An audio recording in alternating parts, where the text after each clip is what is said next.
but enough talk about the tea. God, I feel like I'm in school. Oh, I feel like I want to make jokes and like be naughty. Same. yeah, I know. Watch 3 adults feel like they're children again immediately. Hello and welcome to Horror and Heartbreak, What Haunts Us campaign, where these amazing players gave me permission to scare them even more. Hello everyone, how are we doing today? Hi. Oh.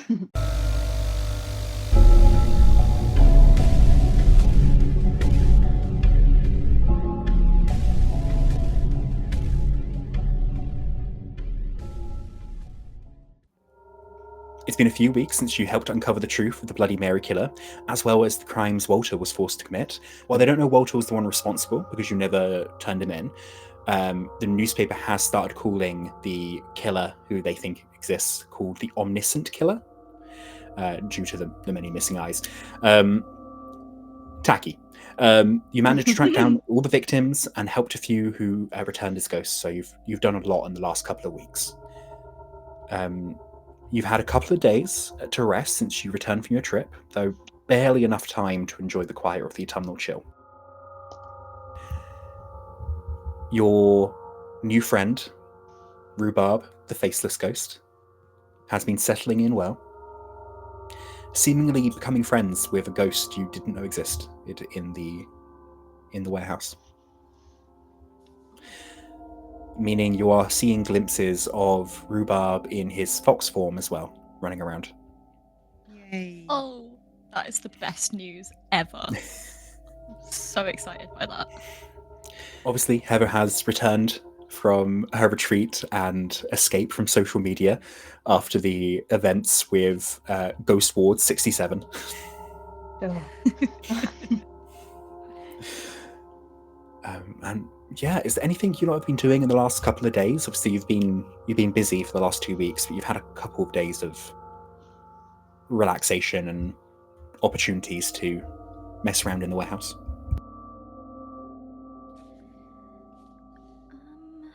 I think I would have asked Heather if she learned any good like meditations or exercises on her retreat, because yeah, we all need some recovery after the events of the last few weeks.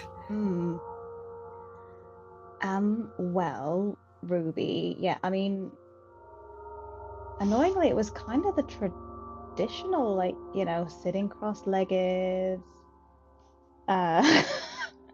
fingers, thumb and index finger together, and just breathing. I learned a lot about breathing exercises, so I think it's something we could maybe implement when we're getting a bit, you know, flustered. Just take a minute to breathe and center, breathe and center. It was just a lot of that, you know, a lot of mindfulness. Honestly, I was just there to sleep on the yoga mat, so I had a great time. How long has Heather been back for? Has she just kind of come back, or has she been back for a couple of days? I would say you've probably been back in the warehouse longer than they have. Maybe a week. So 3 or 4 days longer than they have.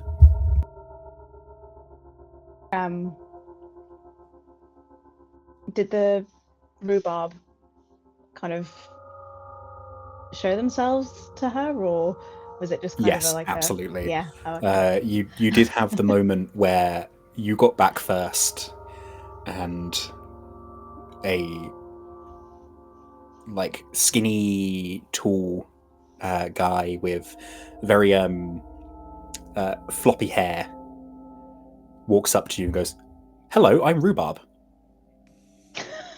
And then before you can say anything, like before you can say anything, you see this like fear arrive on Rhubarb's face, and then he like scutters off, running like someone who doesn't know how to run. And then like over the next few days, you see like a person like sitting in the chair, but like not like a human, but like curled up weirdly, but because their form is a little bit randomized, you know, the person's just too big for the chair. And then one day you see Rhubarb the fox in fox form running through the warehouse, and you hear footsteps behind him. And at first you're like, what the hell's going on? Until you realize that Rhubarb turns around and jumps up kind of like in a playful way. She's definitely like filming this. Go on, ghost pet talk. I don't know.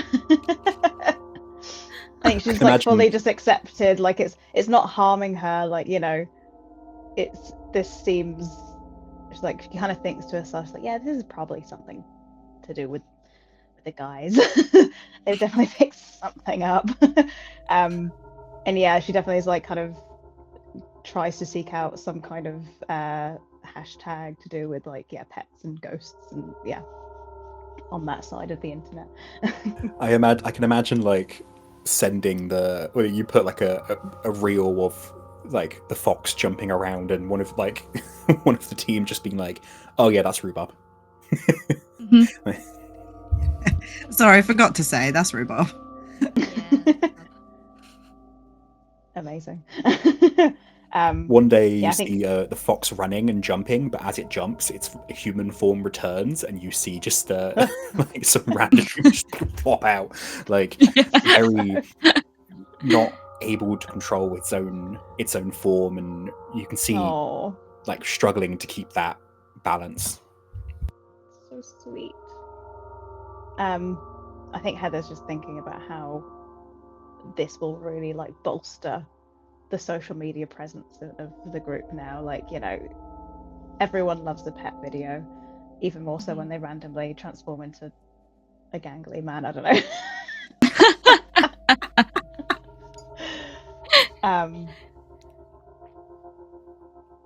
Yeah, I think she's just kind of settling in, waiting for everyone to come back. Yeah. When you both head off, both come back, Victoria stays behind a little bit longer, helping kind of settle things in cart. Lots of ghosts come up when a serial killer is around, unfortunately. So Victoria stays behind, researches it for any kind of thing they can get for the PhD. But you two return back. Is there anything you do while you're back? I need to do some recovery because binding Mr. Serial Killer to that eyeball took a little bit out of me. But I will probably just, if we're here for a few days, taking it easy, I'll probably just do like a natural recovery of kind of like enjoying the fact that Rhubarb's kind of coming and playing and like showing themselves a little bit more. But yeah, just kind of drinking lots of tea, playing with Rhubarb and hanging out with Heather now she's back. So we'll see what happens. Whoa, that didn't even go in the thing. Oh, okay, that's great. That's a 7, and that's well under my max stat. So I get to regain my +2, and I'm back up to max.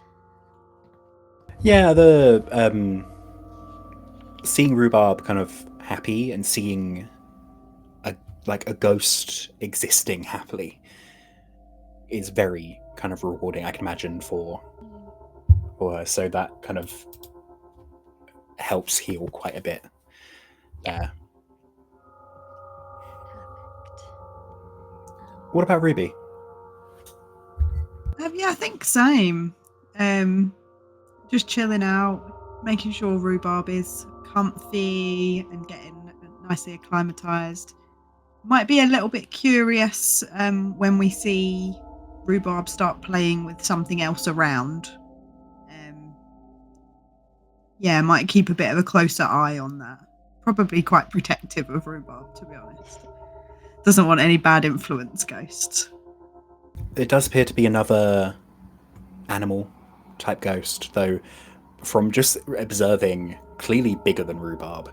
So you'd assume maybe a big dog, maybe? But it's hard to tell without trying to reach out.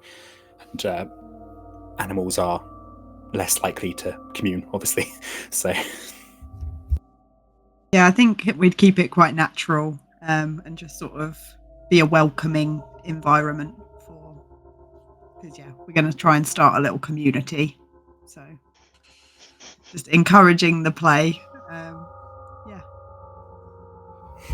I feel like in this time as well, I think Heather's going to ask Ruby and Ellis, so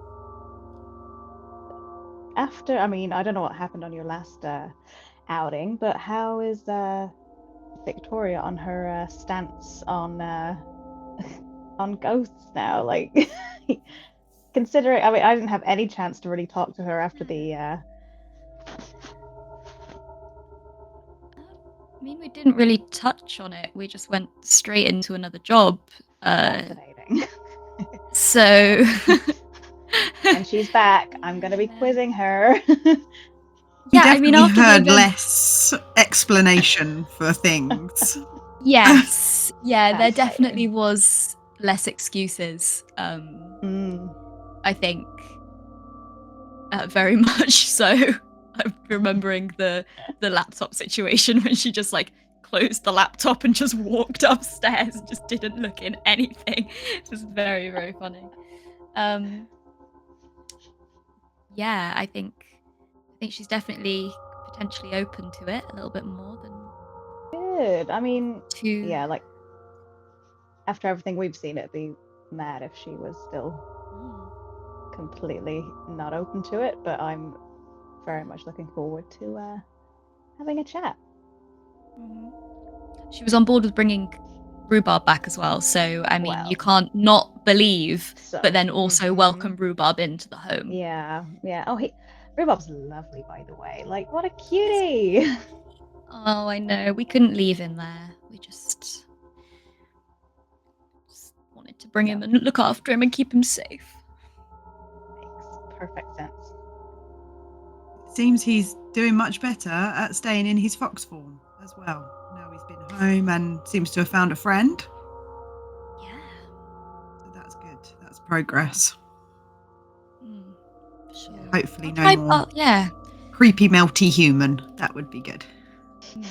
Oh yeah, that was quite, like, that was the first form I saw him in, and I was like, yeah, I was actually really proud of how I handled myself. I'm sure you did better than I did when we first saw the melting. Yeah. Did you get any footage of your last mission? Yeah.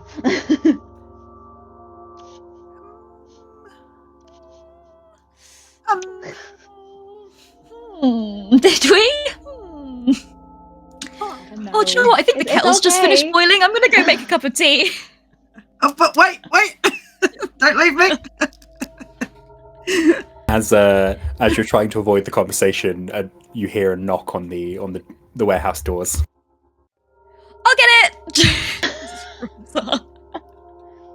Here's me like, can I roll insight? I was like, that's not a thing in this game. you can roll soul. You can roll soul. Oh yeah, can I roll empathize? Empathize. Yeah, I'm just, they're being really shifty, and I want to know why. Yeah, I rolled a 10, so that's under my 15 soul. Well, it'd be 16 actually, with my +1. You get the feeling what you're hearing is not something of oops, we didn't record, but something of slight guilt.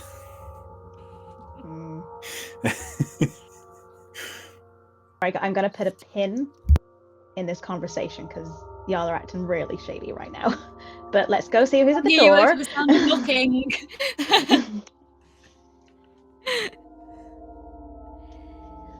Is it our friend Samuel? It is indeed. You open the door. You see him standing. He looks a bit awkward. Good afternoon. Can I come in? Oh, of course. Yeah, of course. Kettle's just finished boiling. Oh, perfect.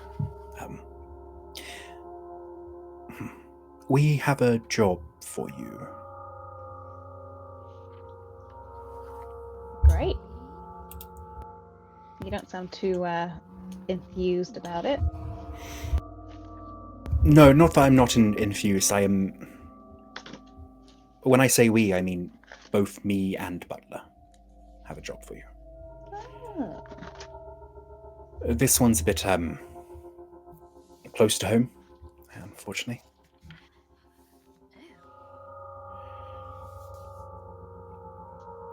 Have you heard of the Lady Martyr orphanage? Have we? It's not very well known. You're more than welcome to roll me a mind roll if you want to, or an ingenuity, or I suppose a law if you want to see if you do. I rolled a 6. Oh, I got a 2. More than 11. So... For those that succeeded, you've heard of it. It's an orphanage. It's a convent. There's not many. There's a few. There's a good amount of convents around England, but not that many anymore. And this one is relatively known as quite open to visitors, but also runs an orphanage. Was it called the Lady Martyr, did you say? Lady Martyr. Martyr, yeah. Oh, as in Martyr, yeah. Yeah. Samuel looks a bit sheepish, almost like he's uncomfortable with the level of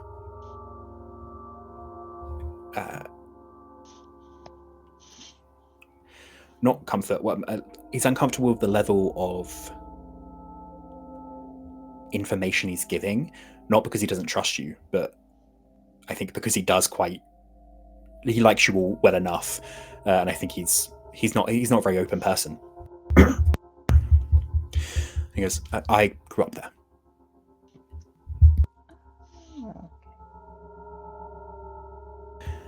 Do you like your upbringing there, or was it all right?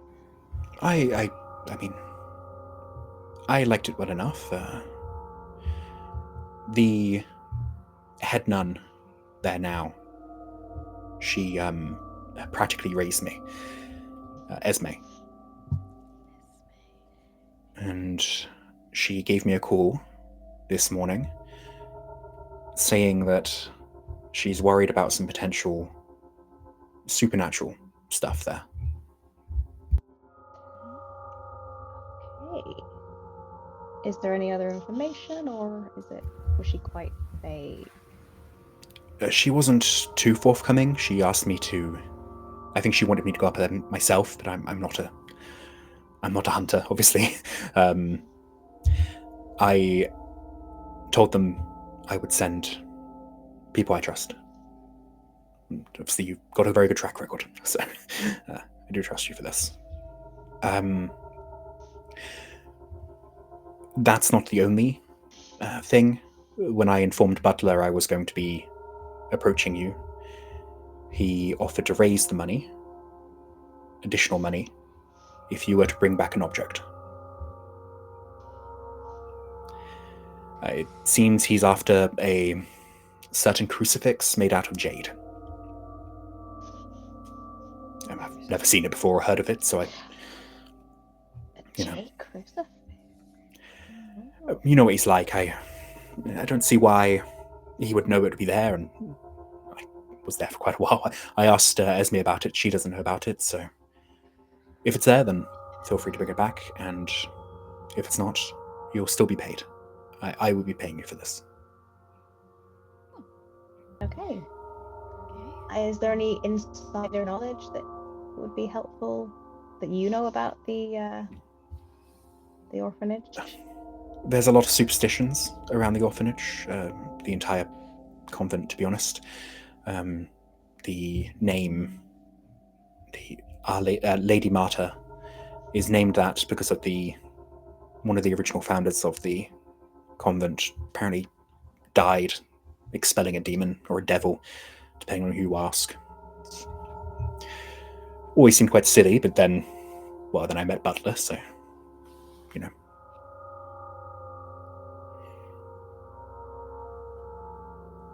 They're very private people, and they wouldn't reach out if it wasn't important, and Esme Wallace wouldn't reach out to me unless it was important to. Esme Wallace. Okay. Well, yeah, we'll definitely check that out. Is it local-ish? It's up towards Manchester. Okay.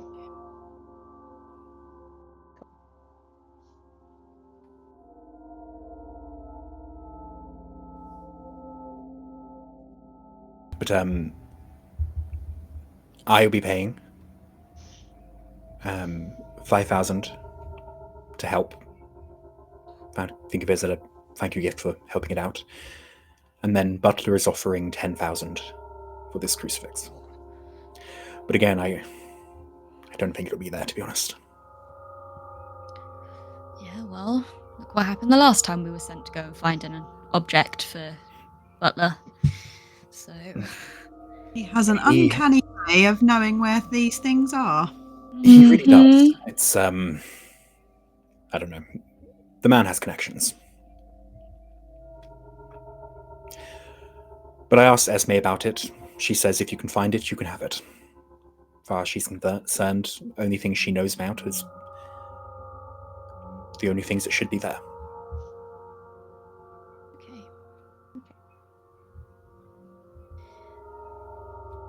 Well, sounds like we're in. Yeah. We're in. We could set off today. Yeah, I'm happy to get stuck in straight away. Been very refreshed and replenished. There was something I wanted to do before we go, but shouldn't take me too long.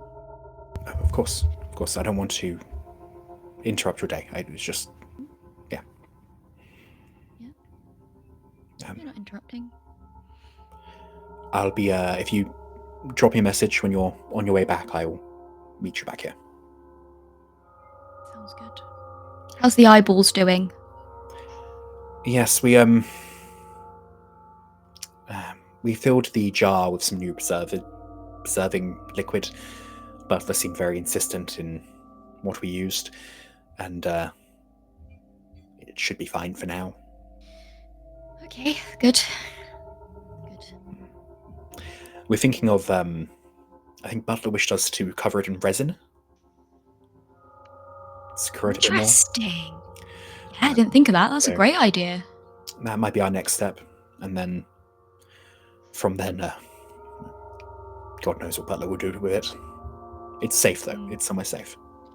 Good. Just don't want Butler to turn into just a, I don't know, raving serial killer because he decides to break the eye. No, of course. Butler is, obviously quite fanatical about these objects, but he's not he's not an idiot. He knows to keep it safe. Good. It won't be the only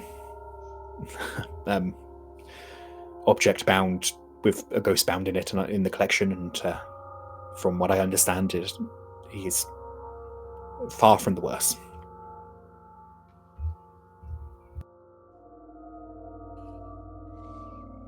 Good to know.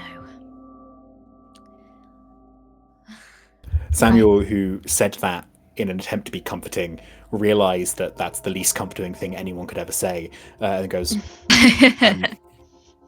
I'm gonna... good luck. That's how this...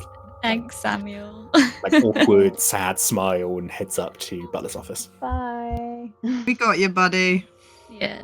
Bless him. Right. Well, there was something I wanted to do before. We should probably do a little bit of research as well. I don't know how far we're going to get with that without Victoria. I mean, I can give it a go. Yeah. I mean, you might be best on the internet, you know. I mean, I do SEO research all the time, so Sure. I guess it's the same thing. Yeah. Sure. I wanted to go about making a binding object, if that is something I can do, or like trying to do it, or think maybe even if I just make something and think that it's one, I would just like after the last few weeks, I just feel like we should be a little bit more prepared in terms of like if we're dealing with something that we were lucky to have the eyeball in that sense there, but if we're in a situation where we don't necessarily have something that's linked to them, it might still be good to have something. So I would like to, if possible, just spend maybe an hour or two trying to do something like that, if that's something I can do.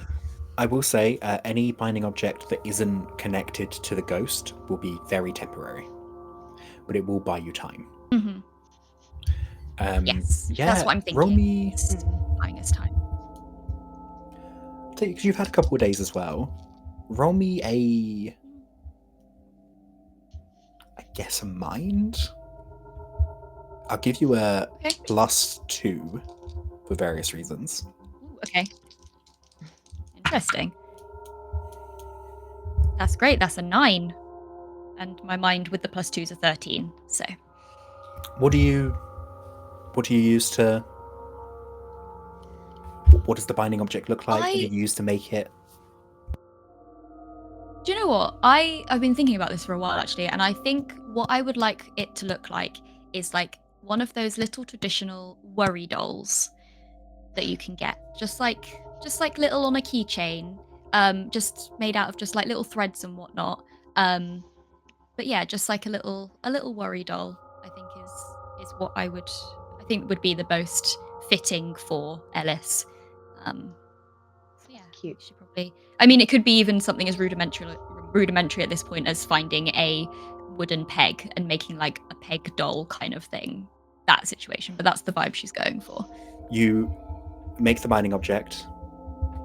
You know it from the research you've done and just from your background in general, being a whisperer. You know that it would only keep bound for a couple of hours, but at least that's a couple of hours.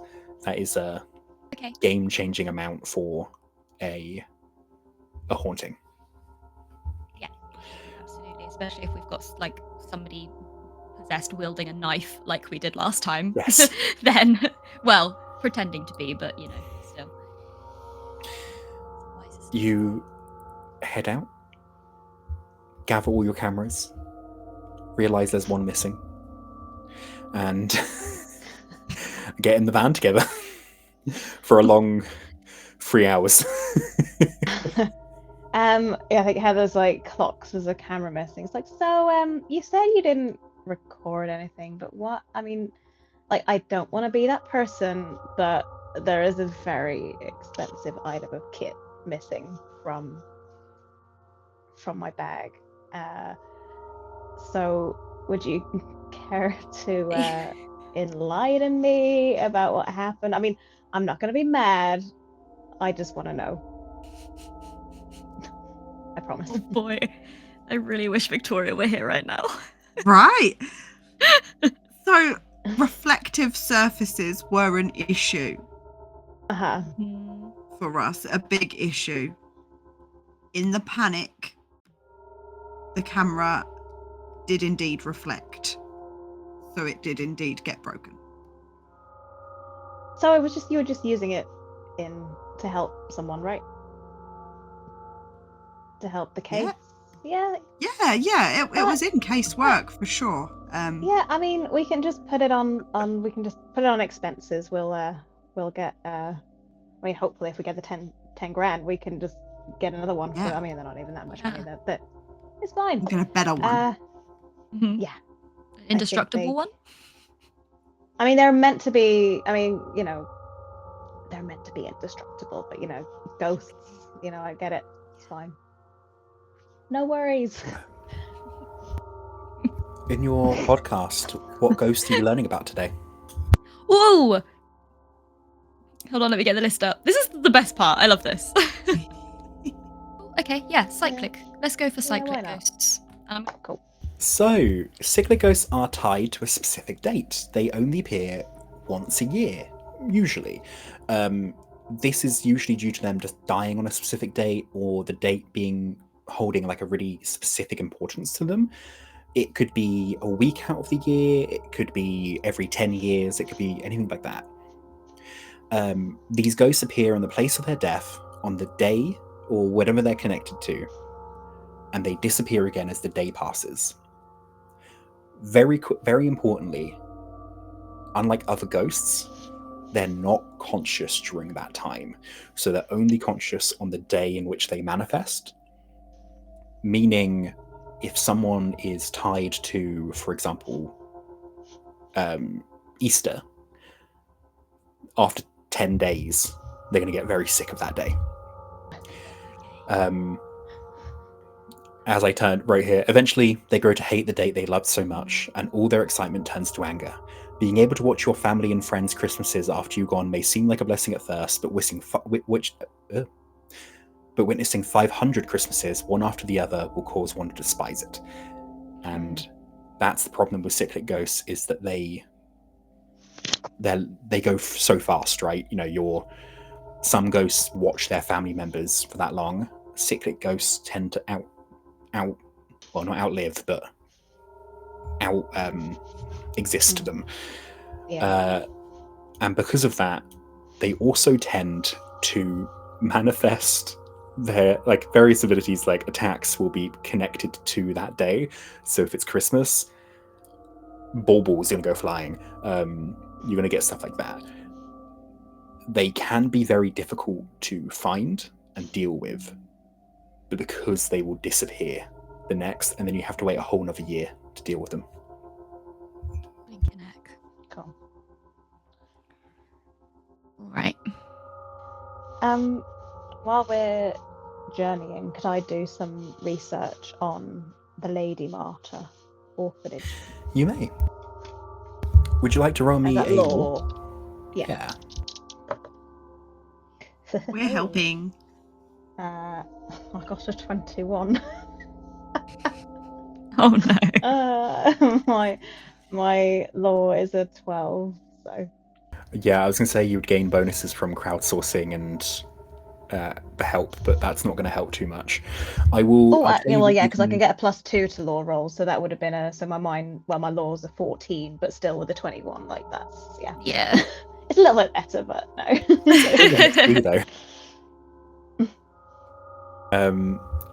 You only really get the stuff you can find very easily, and stuff you find on their webpage. Basically, you know that they were founded in 1403, and the person who the Martyr applies to was called Ariella Jones. Oh, Ariella. That's a lovely name. Ariella Jones. Is that it? That's everything. Unfortunately, convents are very kind of quiet about what they do. Yeah. But you know that they opened up an orphanage connected to. They take on a lot of children, and then kind of like a standard orphanage. But they are renowned for being a very good, a good orphanage, which is something. They, as far as you can tell, while they allow people in, it's not a tourist destination. It is they let people in on their terms, and usually that's But the building is old, hundreds of years old. Okay. So the Do we know from that they built it? That they are the first occupants of that building? It does seem that they're the first recorded, but that doesn't mean much in terms of the records. You don't see any mention of it in. You see like the stuff like the Doomsday Book and all of that. You don't see any mention of anything on that land, but again, even that was quite a flawed survey. Need Victoria to do that kind of research, wouldn't we? Yeah. Well, it seems like a good orphanage as far as I can see. I mean, Sam seemed pretty, seemed like he had a pretty alright time there, but... Alright, well, yeah, I don't think I'm gonna find anything else, guys. Victoria's the one to really delve deep, I'm afraid. I don't know if this is pushing it a little bit, but I've got the ability personal experience, which gains me a +2 to rolls to learn about or research ghosts. And one of mine is oh no, I didn't put Grey Ladies. I thought it was. Never mind. Although because I've kind of got a lot of the more like benevolent ghosts on my personal experiences, would that necessarily lend itself to potentially like researching about maybe any of the nuns that work there, that other than the Martyr, that maybe have kind of like lost their lives in situations there in terms of research?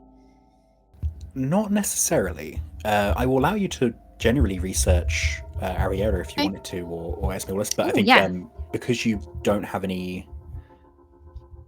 You don't know what kind of ghost it is or any information about even if it is a ghost, it wouldn't quite connect.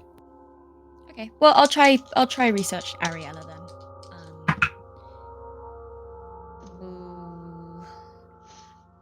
Do I get my +2, or is that not? No, because you're researching a person. Not a, okay, well then type. No, I got a 13, and my lore is 11. Yeah, you find like a Wikipedia page for her, and it's literally one of those pages that like has the name, a list of people who else it could be, and then like 2 lines of text, and it basically what you learn is that she founded it in 1403 and died in 1428, and the reasons was listed as undisclosed. Do we have an exact date of when she died, or is it just 1428? Just 1428. Okay. It'd be too convenient for it to be. It would be too convenient, yeah. Well, you don't know what podcast we're going to listen to until we get in that car, so...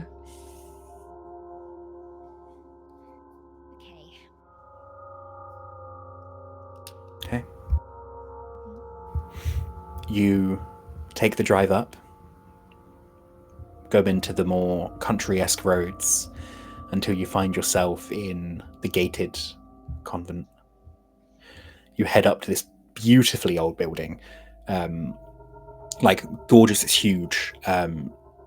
Probably you can see there's some more modern extensions in the back, but in generally, this has been untouched for a very long time. The core structure has been preserved and looked after, like, really nicely. The site is almost instantly ruined by the sight of the car park as you kind of pull up and head towards the giant wooden doors, which you just know are going to be like take a proper push to open, proper old building style. And as you pull up and get out of the van, the door opens and you see a lady in the full get-up, and she comes up to you all. She goes, I'm not going to try and do a Manchester accent. She no one needs that. She walks over. May I assist you?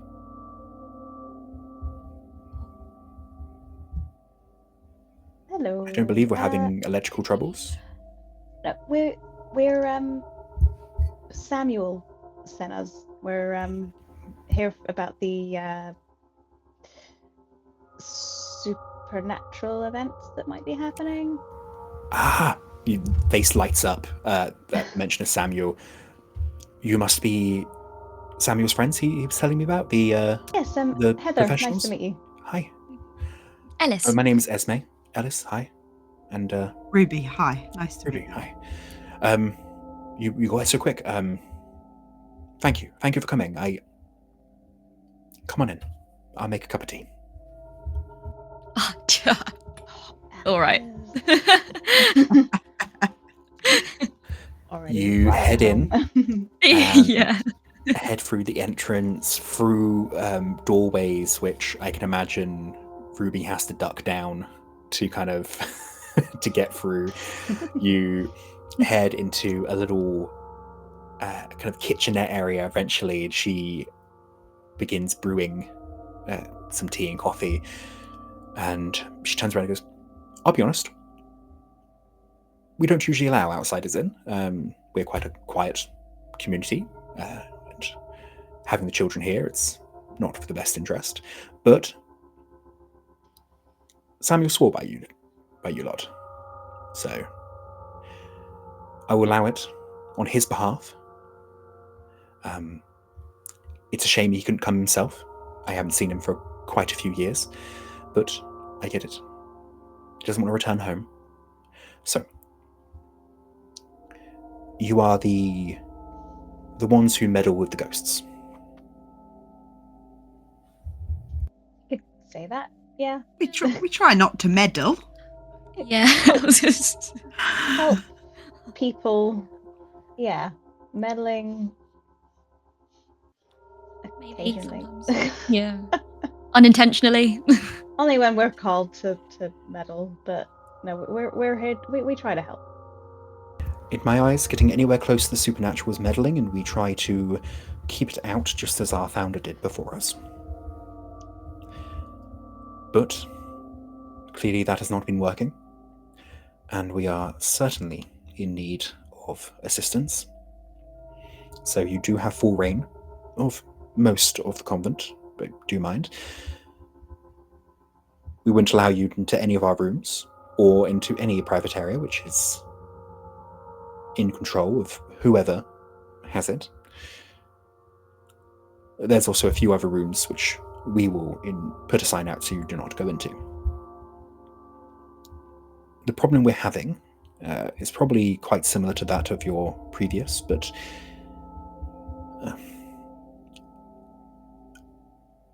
I wish to believe that it is just a ghost, and Samuel's theory that we are haunted is correct, but this convent has priors, and we are an old establishment. And if we're to have faith, we are also to believe that our dear martyr, Ariella, died defending us from a demon before. Okay. Mugs get put in front of you, teapot poured. So please enjoy. This is our own blend. Ooh. Can Ellis do a composure roll? Because this is very, like, not the fact that it's an orphanage, but this is a big house with something scary with children in it, and it's calling back to potentially some of her childhood a little bit. And I feel like as the conversation's going on, that like potentially this is like a demon, something negative in this big old house with lots of children around, I think she would start to get a little bit on edge. So I would love for you to roll me a composure roll. Yeah, I'm kind of playing into it a little bit. Watch me fail this and it be so perfect. So I'm holding it together for the time being. I rolled a 3 and my composure's a 14. So It's the tea. Yeah, it's the tea. Yeah. Actually, the Yeah. tea's this blend, goodness me, it's fantastic. I blend it myself. She's a very hard person to get a read on because she's got the stern teacher vibe. She's clearly in control of the conversation, but she's also quite warm. So she keeps like putting in these like little warm moments, which is quite endearing. But then also automatically that endearing gets kind of snapped out when she goes back into like firm teacher mode. And she goes, yeah, I blended it myself. But enough talk about the tea. We have been dealing with the sounds of phantom footsteps, sightings of some kind of figure, and the sound of voices, distant and too far to hear.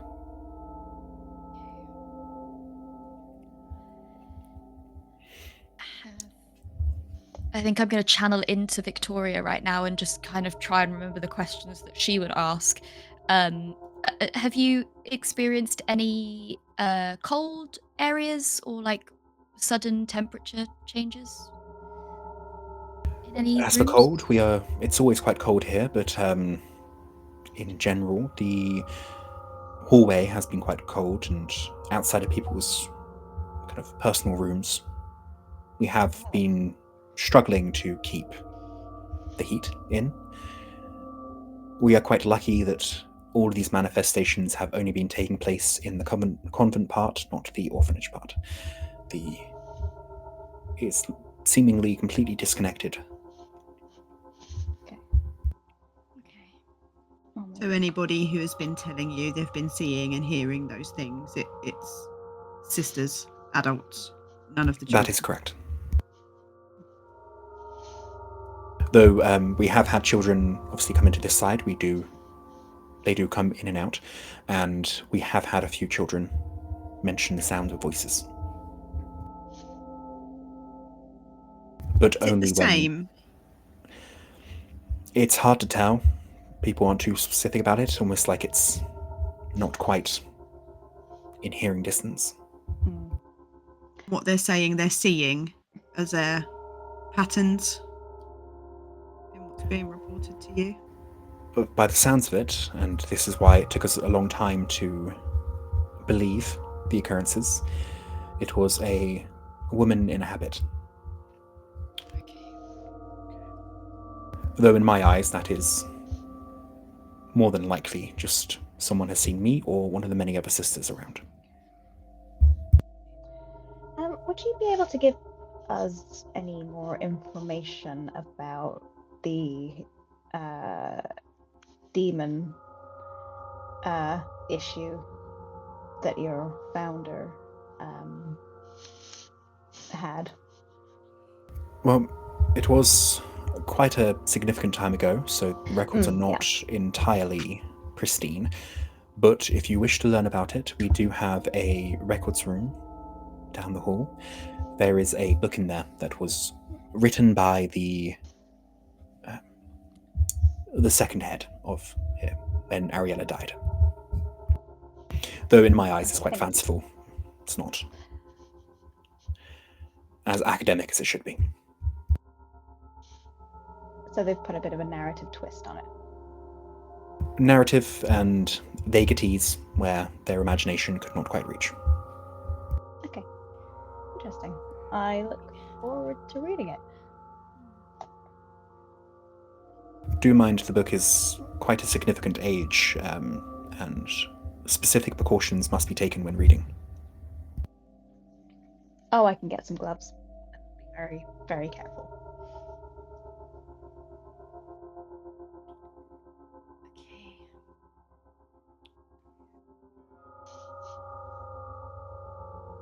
How are we going about, I assume probably not, capturing anything in here?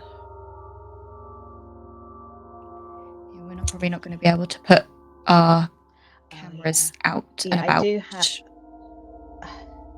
Yeah, what's your policy on filming for marketing purposes? We are quite against marketing purposes, but Samuel has informed us in advance that you have a liking to record these misadventures. So, I have agreed that you will be allowed to record. However, you will not be able to record any of us, the children, or any private area. Completely understand. I mean, I always make sure to ask permission anyway, most of the time, especially when children are involved. It is also of very importance that if you are to release any footage, that it is clean from any evident nature of us being involved. As you can imagine, Haunted by Demons is not a narrative we wish to have when running quite a well-liked school here. Oh, like I can absolutely not even mention where where we're at. Like, a lot of it is just showing what we do. I mean, it's, the main thing is to show the world that, spirits do exist and that they can seek help if they need to. So, yeah, no, we don't need to put your wonderful establishment's name anywhere. And our due diligence. It's worth noting that we do also place cameras around so that we can keep tabs on areas that we're not in at the time. So if you do happen to see one, or if somebody happens to see one, we'd be very grateful if it wasn't moved. Just because we can't be in all places at once, but sometimes things happen when we're not there. So. And like I said, we Hallway, can edit you for out. We example. can, hallways. But we can edit you Are out. you We okay? can blur you. Huh? E? Yes. All of us. Yes, are you okay? Apologies, you seem a little flustered. I mean,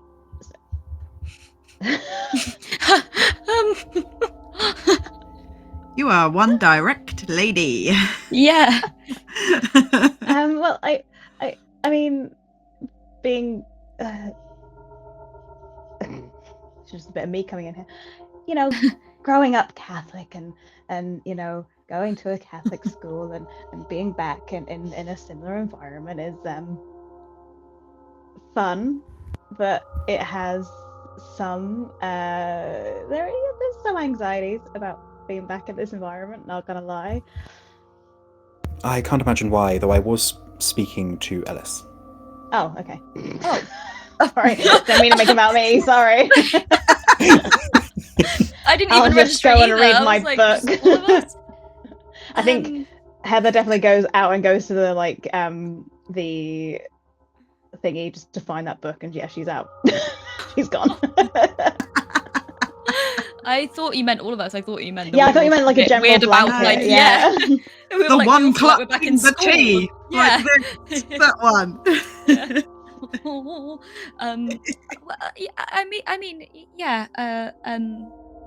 I think so. I guess if we're being honest here, I have somewhat of a deeper connection with the supernatural, or spirits, and I've had some experiences in the past, and this environment is just bringing a little bit back. But I'm okay. This tea, honestly, is doing me wonders. So if this could be a constant supply, that would be fantastic. And I can't believe that you were able to read that off me. I thought I was holding it together quite well, if I'm honest. I run a school with 200 children, and we have 40 sisters here who all wish to try to hide their worries. I'm very good with that. If you need to talk, we are here. Thank you. It's very kind. And the tea is here if you need to drink it during your investigations. I absolutely 100% will. She says that one more reluctantly. Yeah. I'm gonna drink her out of this tea. She knows it. She's willing to hear about all your like childhood trauma, but the fact you're going to be drinking her tea a lot, she's like, Yeah. It's like, save me a bag so I can take it home as well, if possible. No. All right, should we go look at the book too, Ruby? Yeah. Just one last thing, Esme, before we go exploring. Would it be possible to speak to some of the other sisters to hear firsthand the things that they've seen? Are we okay to approach and talk to the sisters? They have been warned of your presence. You are allowed to talk to them. Obviously, we do ask you to not disrupt them during prayers or during any work they are doing. They get set down time, or I feel like that's all you guys probably do, work and pray, right? They are allowed their free time. and you're allowed to approach them during that time. But if you do, do not disrupt them during prayer. Understood. Right, let's read some books. You head into Have a I room found the that book looks yet? like... Oh, yeah, for sure. Yeah, cool.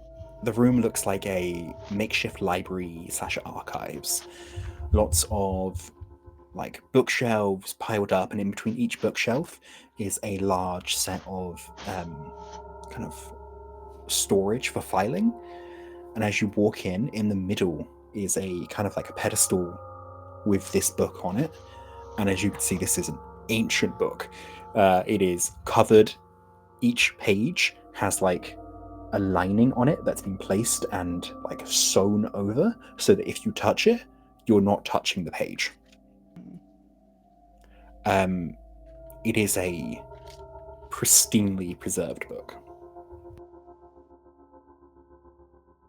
Hey guys, I found it. It's a bit intense. Ruby's still like looking over her shoulder to make sure that Esme's not like watching what they're doing. I think Heather probably has like gloves that like in a camera cleaning kit, like just kind of white cotton gloves that she'll probably like, I guess, yeah, that makes sense. Like in her camera bag. It's like, well, I don't think they're providing them, so this is the best I can do. And yeah, goes to very, very carefully have a little read. I won't make you roll. It's hard to read at first because it's written, well, it was written in the 1400s, but you can easily kind of start heading through, start reading, start translating some of the words that don't match in the dialect that we have now. And you see that Ariella created this convent. During her time running the convent, the land was besieged by a devil. Ariella took that devil within herself to keep everyone else in the land from sharing that same fate. And by doing so, she died. In doing so, the devil was not allowed back into the land, and it was kind of scrubbed clean from devilish forces.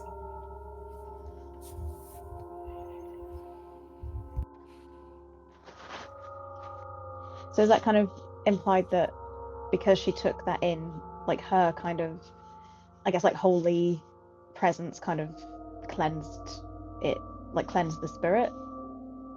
It does imply, kind of the vibe? With the way it's written, it implies that she was so like holy and kind of beloved that she was almost like a shield and covered the devil to stop it breaking out, which eventually killed her. But it's very vague in the how she died. It was vague in the how. It's very poetically written. Afterwards, you can see that she was buried, and some of her students took up the convent and turned it into what it is today. It seems that the orphanage wasn't built until much, much later, hundreds of years later.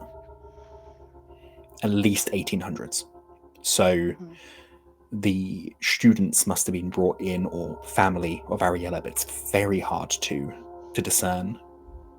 It's also very vague on how she got the land and the funds to build this, or if she built it, or if she got it from somewhere else. But this is a very clearly built to be a holy kind of site, so it's very odd. As you're reading this, you hear footsteps coming down the hall. I was already looking over my shoulder, I reckon. Yeah. Yeah, Ruby's on high alert, I feel. Yeah. Ruby, you see a nun walk past the door. And then, like coming from all around you, the faint sound of talking and voices.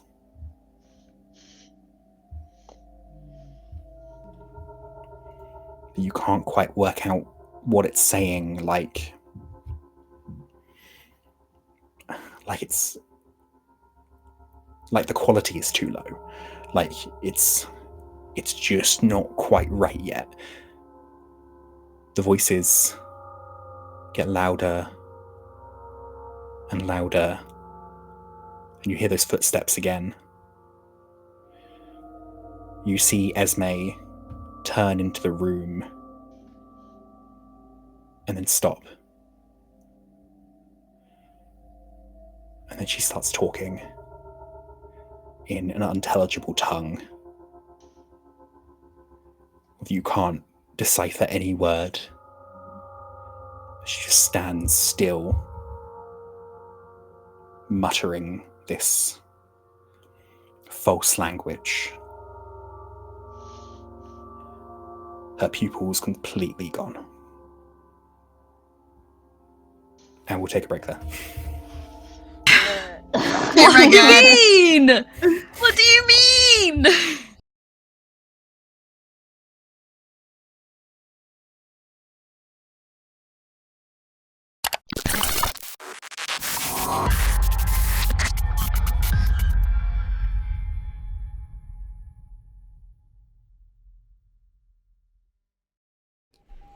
Incoming message coming from the 588. Good morning, recruits. Welcome to hell. This is basic training. No one's supposed to die. Wing Women is a semi-historical actual play podcast. Have you pissed anyone off recently? No one I can think of. While I run through the bulleted indexed list of people we've pissed off in the last couple of days. They endure discrimination from their male counterparts. All of your beds have been carried out of the nurse's station and placed in the middle of the jogging track. I don't think it was Ivan. He's weak. Against this bitter setting, our four motley heroines gain the chance to experience queer joy, gender euphoria, and equality for the first and perhaps the only time in their lives. How obvious am I being? See, I've kind of always thought that there is a level to some of us in this barracks that's visible. Have you been using the word shenanigans? I've been experimenting. Where did you learn that word? Until the next mission, this is us, signing off.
Standing before you,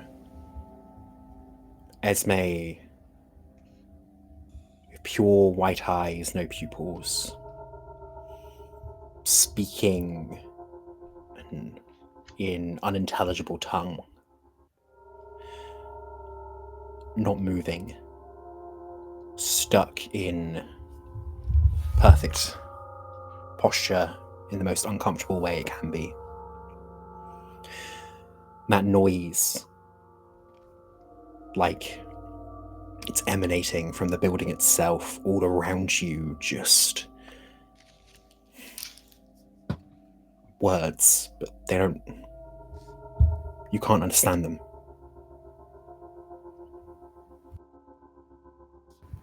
The temperature is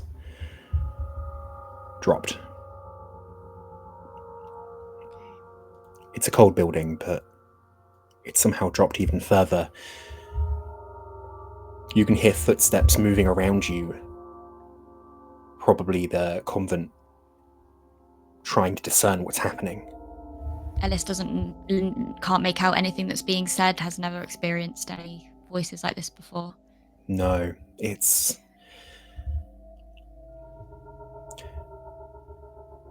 Do you know when people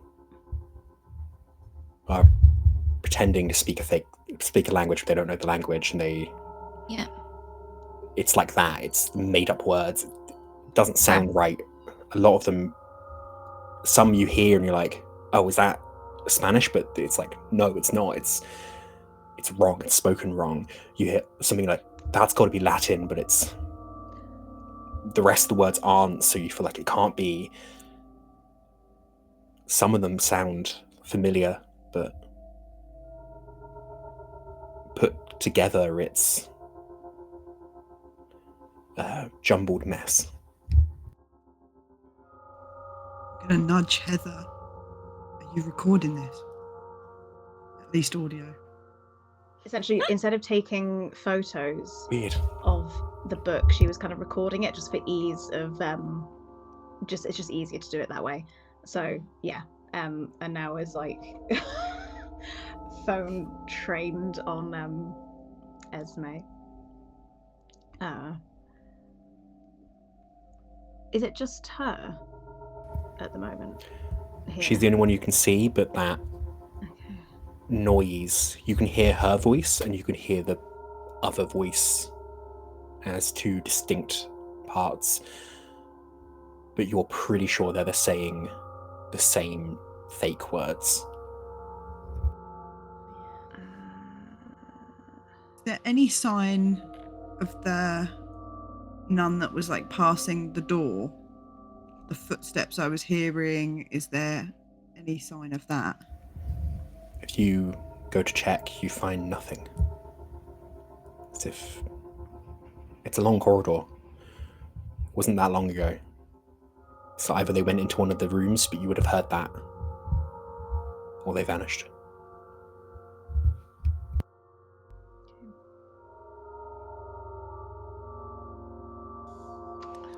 Is she still going? Yep. Yeah. Constant stream of words. Like, she should have stopped to breathe seconds ago, minutes ago. It's not coming. Do I think that maybe like spectral speaking would work in this instance? Maybe I could get through to like whatever is possessing her ? Maybe engage in a conversation. I rolled a 12 and my spirit is 16. Ellis, can you roll me a mind roll, please? Oh no. Oh no. Oh, I rolled an 11 and my mind's an 11. Hell yes, okay. Ellis, as you reach out to speak to them, you feel them reaching back. Okay. And you feel that moment where whatever it is about to possess you too. and you feel those words starting to come out of your mouth, and you hold it down and you remove it out of yourself. You okay, Ellis? Yeah. I tried to reach out and speak to it, and it tried to possess me back, which, oh God, it's like second time something like this has happened in the last few weeks. I think we should keep our distance. If I have an inkling of what type of ghost this is, can I do like some kind of check to kind of look closer, or because I think I know what ghost this is. If you would like to present me your evidence, you can then roll an ingenuity, and I will give you a bonus based on how many pieces of evidence you have are correct. So I'm pretty sure this is the gibbering, purely because, well, I think that trying to possess Ellis was the nail in the coffin there.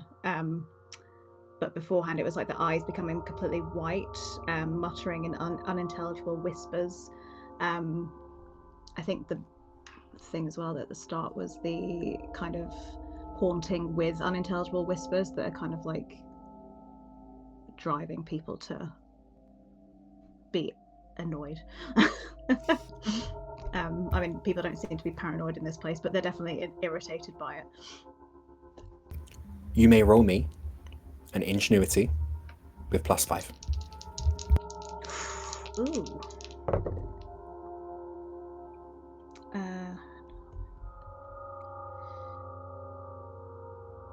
I've rolled a 19, and even with a +5, that'd be a 16. So. You feel like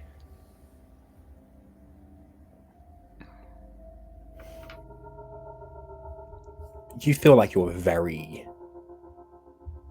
close to nailing this, and I think there's a level of maybe doubt coming in, of just that little lingering thought this could be something worse. But you know you're on the right track, potentially even correct. Yeah. But it's just that last bit of lingering anxiety that everything you've seen so far could be symptoms of something much worse.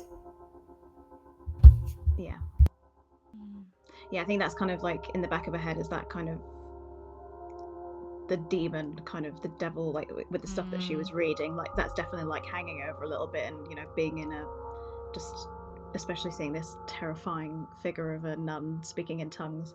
But I think she'll kind of look to the others and be like, well, guys, I don't know, but I think we might be dealing with one of the gibbering. I don't know if you guys know anything more about it, but I don't think we should try and engage with her at the moment. Because I don't know much about it, but it sounds onomatopoeic. This sounds like gibbering. Perfect. Yeah. I got it. What about her? Can we help her? I don't know. Yeah, I mean, I just tried to reach out, and it tried to take over me. I could do it again and hope that I'm okay.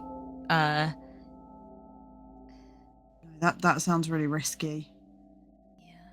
I mean, should we maybe just try and get help from someone else? I don't know what to do with her. She looks so Can I pull out an EMF reader and see is it going off in this situation? Oh, for sure. There's it's going medium, and then as soon as you get close to Esme, it blows up. Not literally. Okay. You know what I mean? No, that's fine. No, that's fine. It's just, I guess, with the thing with it sounds like it's the gibbering, but if it's a demon, it can literally have any of the things, and the only thing is that there's potential cold spots, in that this room's gone quite cold, and cold spots isn't a gibbering thing, but that's kind of what. The only other thing is maybe if there's some ectoplasm, if we see any ectoplasm, maybe.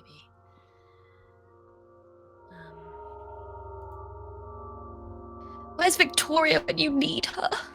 She know how to fix this. Let's have a look. I wonder if there is something. Is it kind of the same, just the same kind of level of intensity of gibbering? It currently is, yeah. Just a decently loud, just nonsense talk. Okay. But the other talk we can hear is kind of like coming out of the walls, and just like it's almost like it's coming from all directions. You will feel it as well. This, not presence, but the feeling like if you're not clinging on, if you relax, you might become like Esme.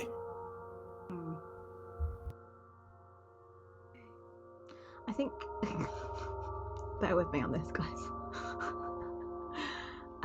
Because she's kind of thinking about the gibbering, and she's like, you know, these, from her little knowledge of it, these ghosts tend to be like bored. So she's gonna like try and find the most, like the funniest viral video that she can, that she's got saved in her like TikTok saved photos, and just just hold it up to see if anything happens. This ghost isn't going to know what TikTok is. Exactly, and that's entertaining. Roll me a remember D4. COVID? Yeah. Just for the fun of it, roll me a D4. I don't know what else to do. That's a 4. I don't know if that's good or not. So you pull up Old Man Screams at Egg, and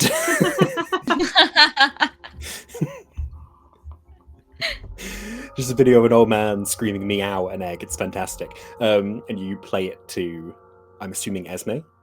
Yeah, I'm just kind of like arm's length trying to like... You hear the scream of meow over the gibbering, but that's not confirmation. But you hear nothing, no response. Guys, I don't know what else to do. I think we should maybe try and see if anyone else is affected. I mean, I feel like the only way we can get her out of this is by exorcising her, right? Or somebody else taking the, like, letting the ghost possess them. Like, that's... Yeah. Yeah, that was going to be my question. Say it had successfully got into you, Ellis, would that have come out of Esme, or are we talking like it spreads? Oh, I don't know. I think if anyone would like to roll me a lore or spirit roll. Yeah, I think because I think she's got that on her brain. I rolled 2 1s on spirit. Perfect.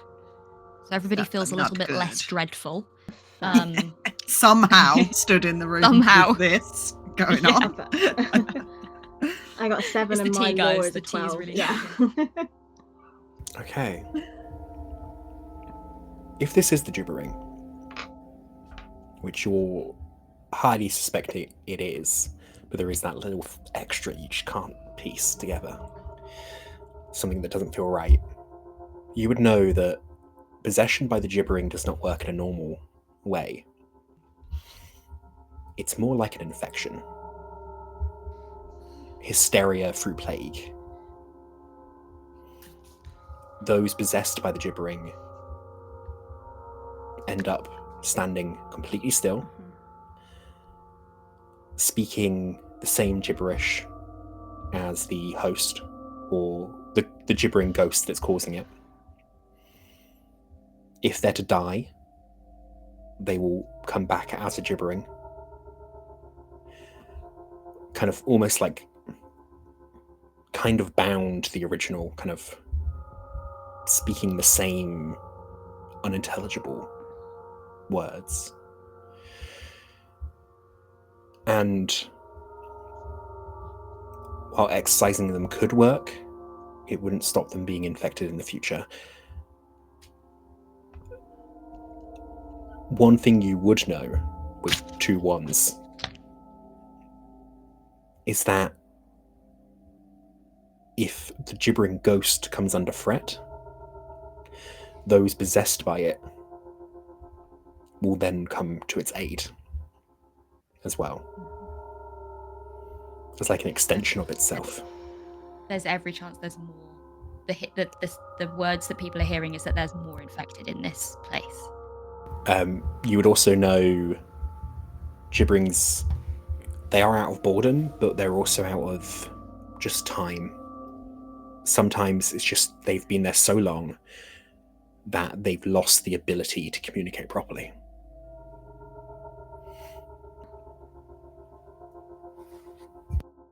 Now, that could be hundreds of years, that could be 10 very boring years. But either way, that's a long time losing the ability to connect. And they become like a shell, almost. Do you think this could be Ariella? Like, she's, hundreds and hundreds and hundreds of years of keeping watch over this place. Yeah.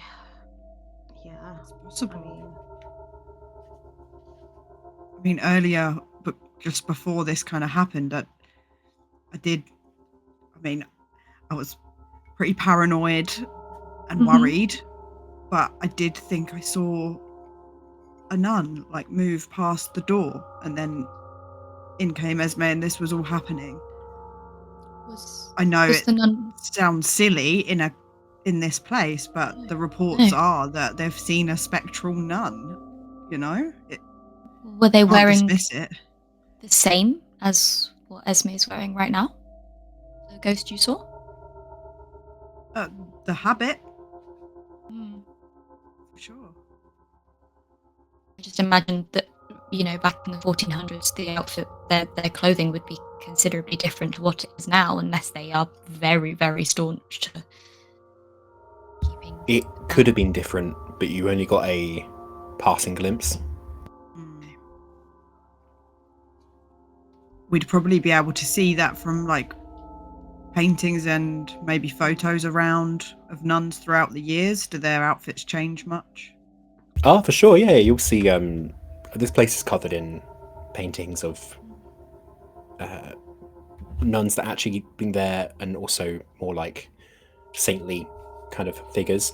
And I'm happy to give you that you've walked through enough that you've seen figures of different habits and different styles. Very similar, like it's not changed too much, but different fabrics for sure.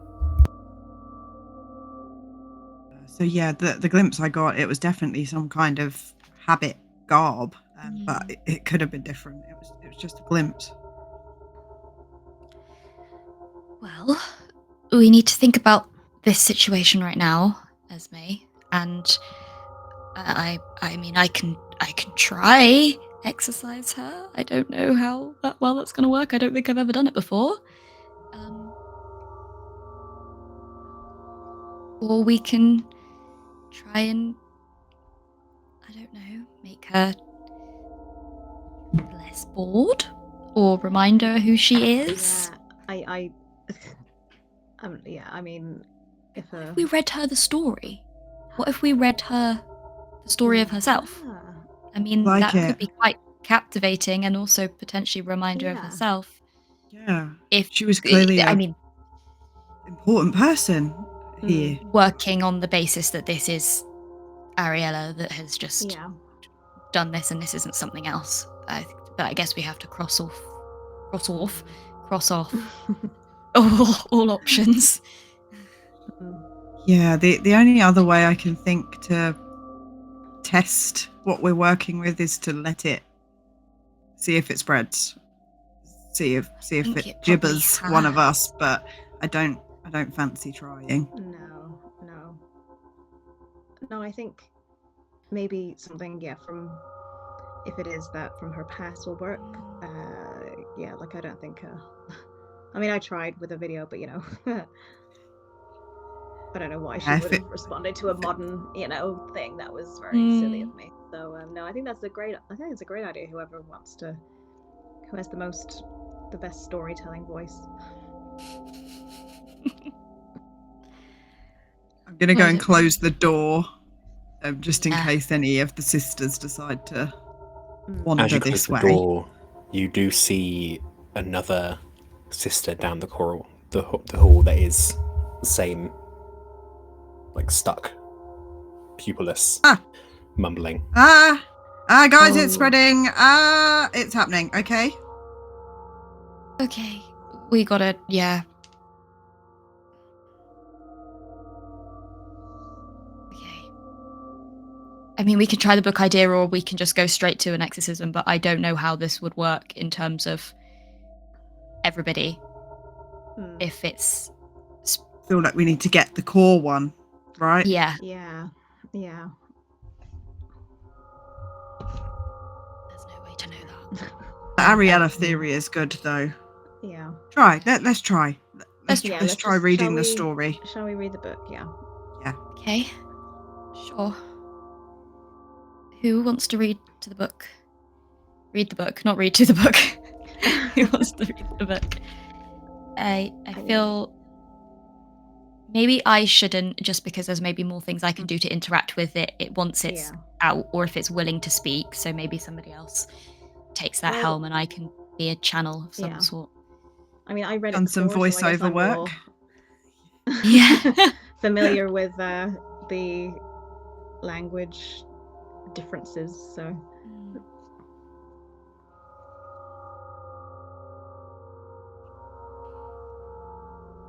I think she goes over, pops the gloves back on very carefully, opens the page. Yeah, reading the book. Yeah. Book is being You begin reading the book. Can you roll me should we call it an empathize, or just a flat soul? I think empathize, yeah. Doing it in like her best kind of loud but calming voice. Ooh. So yeah, that was a 16. My empathize is a 16. Very cool. It's a crit. Crit, yo. Yay! I will.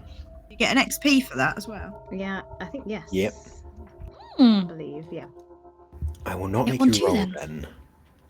You begin reading the book out loud, and you feel the words speaking loudly in your ear as you feel them trying to reach out to you. And I will give you that you don't necessarily feel this is vindictive.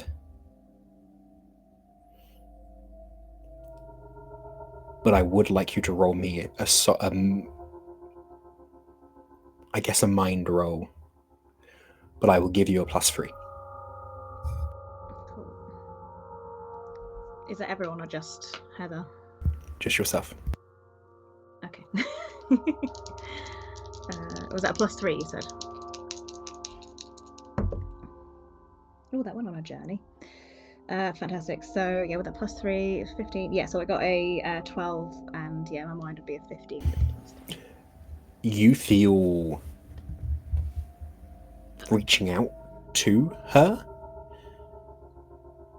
She's tried to reach back, as if you reached your hand out and she's trying to take it. But the words are so... like they're trying to dissolve into your brain, and you manage to push it out, and you manage to push through it.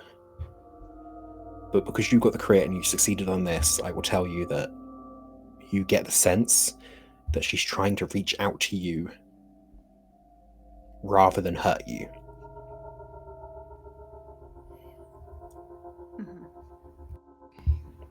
And as it fails, the voices you hear coming from all around begins increasing.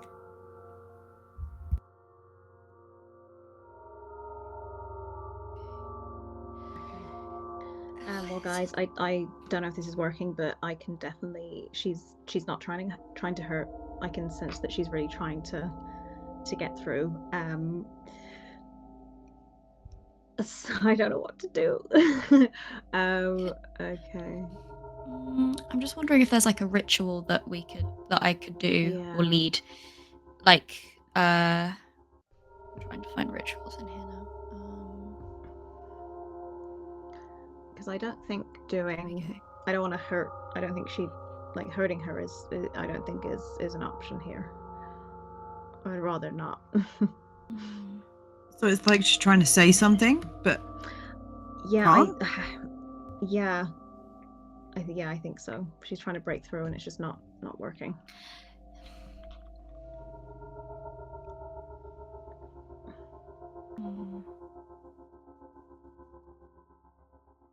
I mean, I could try and do a talking ritual that allows us to speak through them. Like they would speak through me, similar to how we've done it before. It opens me up to potentially it infecting me. But if it sounds like she's trying to reach out, I don't really know how else to connect with her other than that.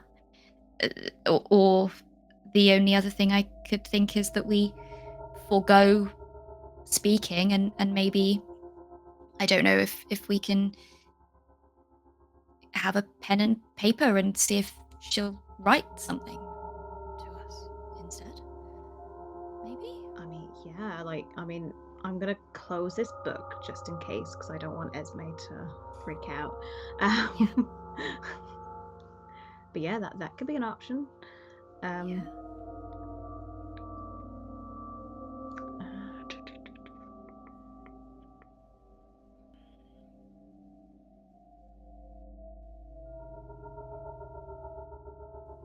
Or I can try. I don't know if it would work, but I guess I could try bind it with my new binding. I mean, we could bind it in the book. We could absolutely bind it in the book if we think this is Ariella. That would be. Oh God, Esme would not let us take the book though. No. Yeah. You don't really want to steal from nuns. No. We do also have to try and find the jade crucifix that we are probably going to have to. Oh no, Esme said we could take that. Yeah. I just don't know. I just don't know where it is. That's a problem after Esme. We need to sort out Esme first. I'm conflicted because I don't want to put you in additional harm, but I feel like the only way to understand is to let it in. I mean, that's what the story was. She let in the devil, and then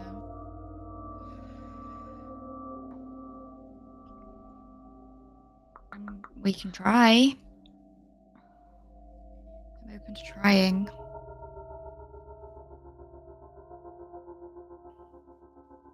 what do we do if we can't get you back?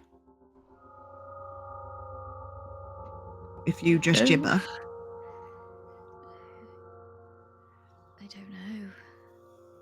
I've never experienced this before.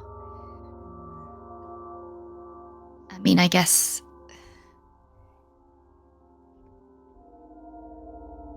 at some point it's got to stop. Sure. I mean, it needs a host, right? Like, but then I guess it just infects another person and. Oh, for clarification, the host would be the gibbering ghost itself. The possessed are like subsidiaries, I would guess. I see. Meaning that there is a ghost out there that's not one of the nuns possessed. Yeah. Right. So the nun that you saw.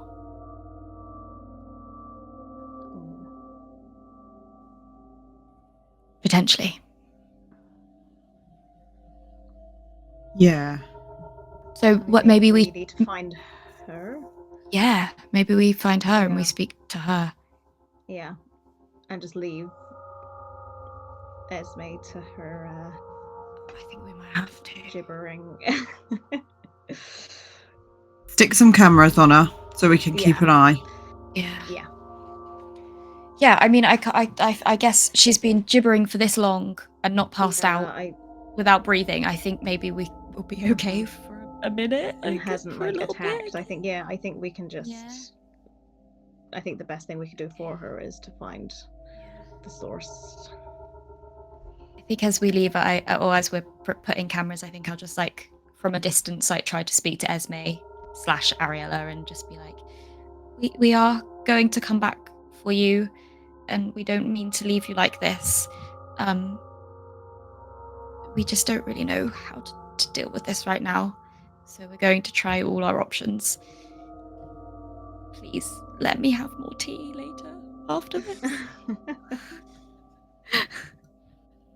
I'm trying to reassure Esme if she's in there that it's going to be okay. She just stares forward, speaking words she can't understand. Yeah.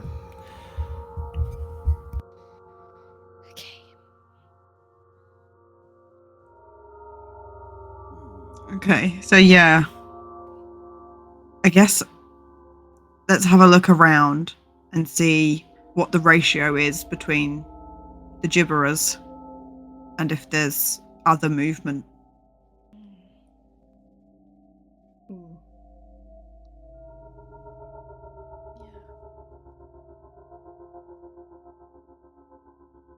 As we go out into the corridor, it's a bit...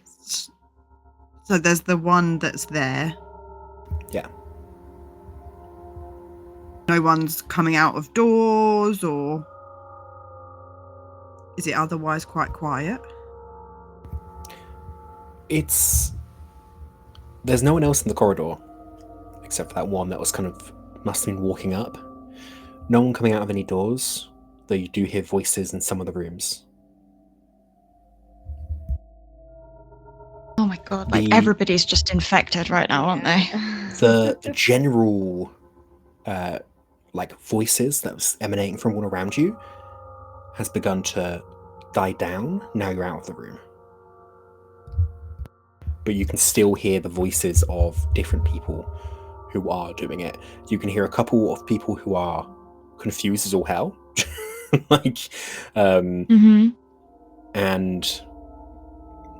But mostly you hear just that unintelligible talking in unison.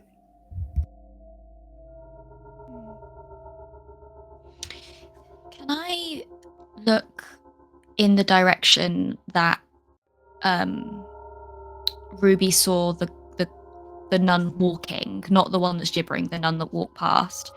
Yeah. Can I kind of follow that and see if there's any ectoplasm on the floor as this if it is a ghost that's passed down the hallway?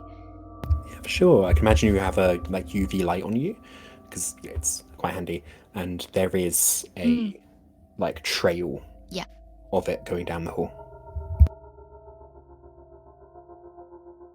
Okay, I think we've got a lead. I think we can probably follow this, and maybe it will lead us to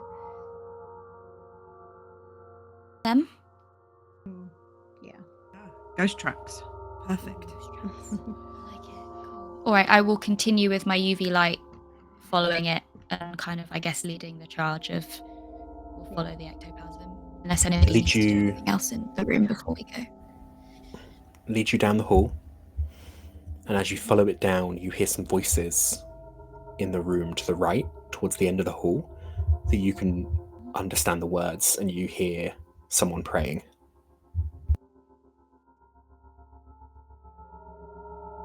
Okay. And it leads us to that room? It leads past. It kind of stops at the end of the corridor. Okay. You can hear that. You can hear the praying coming from the room to the right. I mean, they did say to not disturb people while they're praying, but... I will say the corridor leads further down diagonally towards another set later on. Okay. And the ectoplasm is going that way?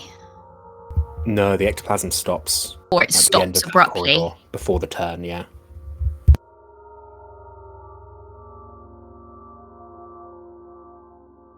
Do you think it's double backed on itself and that's it? I mean, we could just give a little knock. I mean, this feels like it's an emergency situation. Like the Mother Superior is literally possessed. Like, yeah, I think we should. I think you're right. Go for it. Sorry, sister. Can we? Something bad's happening outside. You hear the word stop. The door opens. You see someone in a habit. You're in a nunnery. So she's. You're the people. Esme brought in. Look, I don't know what's going on, but since you arrived, things have been going on. We know. We know. Esme's possessed, but we're working on it. Anything? Yeah, it's fine. We can't do anything at the moment. But is anything going on in here in your room that's weird? I've been, I don't know, nothing. I saw it. I kind of locked myself in here and have been praying since, and I've just been trying. And then as she says that, she begins. The next word is nonsense. As you see the pupils fade, and she's just stuck in that pose, speaking with the rest. Is there any check that I can do to kind of, if I know the kind of best way to deal with this type of ghost that isn't kind of fighting them, like kind of like doing something in a nicer way than other alternatives? You can roll me a law if you want to figure out, see if you've heard of any other cases, or you can roll me a spirit if you want to work out kind of, or even allowed ingenuity as well. I think I'm gonna go for spirit.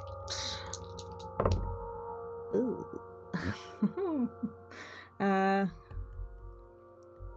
Yeah, that's an 18, and my spirit's 15. So,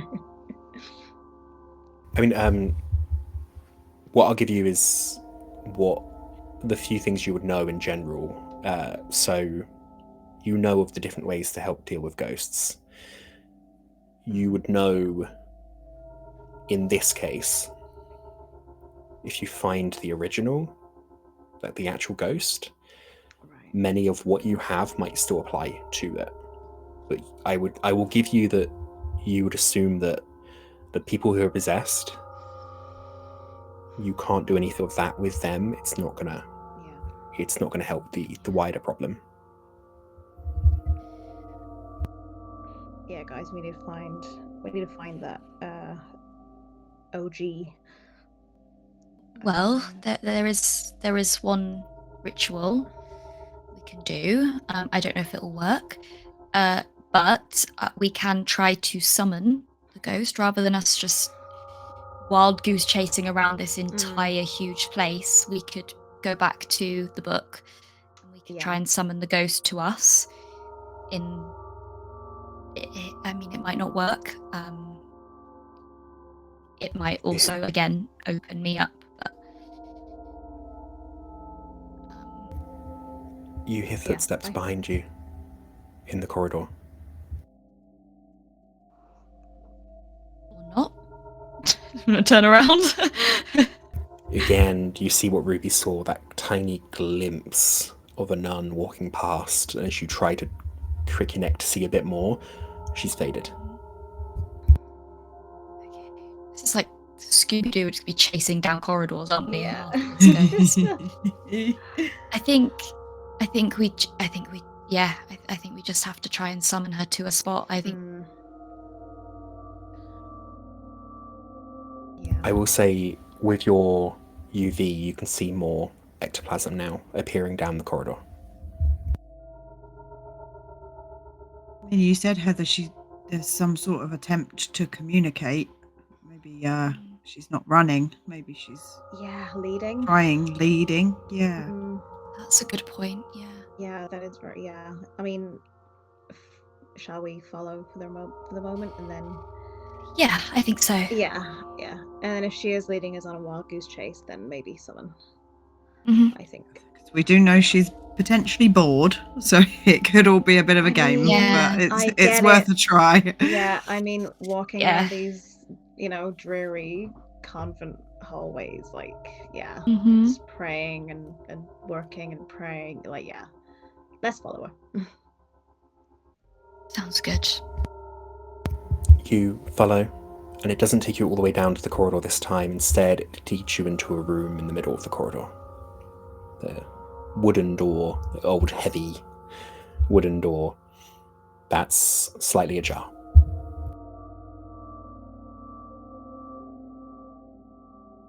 Little peek first.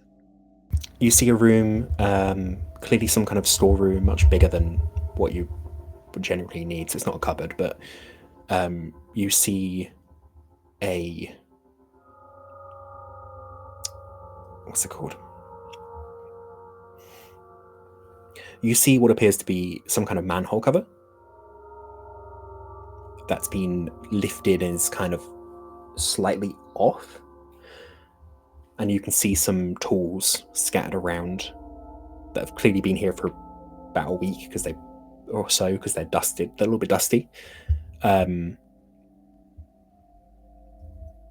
there's not much else in this room other than a few chairs and things like that. You think that maybe she's Ariella's? That was where Ariella was buried, and she's been disturbed in some way. Yeah. By works. Maybe. Whose tools do these belong to? Surely the nuns aren't doing work on manhole covers. They might be. I mean, they are very, they got lots of skills. Yeah. But we could, is it worth having a peek down?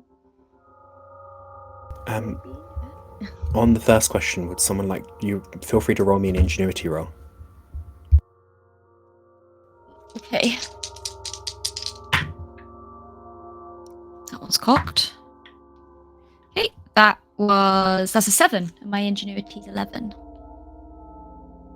I need to move some stuff out of my dice tray because my dice keep bouncing off of things and getting popped. There's a couple of things you notice. For one, these aren't just the tools of like a plumber. You see a couple of other tools here which would probably you'd recognize as needed for archaeology and that kind of thing. So maybe doing works in the with the sewers here, if these are the sewers or if these are catacombs, they're going to be old, right? So clearly someone has gone down doing some works. You also see like the company logo of like some excavation kind of firm, and the logo has been like half ripped off, but you do see the word sponsored by, and then the rest is gone. You can't see what it is, but clearly this is someone that's either paid to come in or has been given permission by probably Esme to do some research here.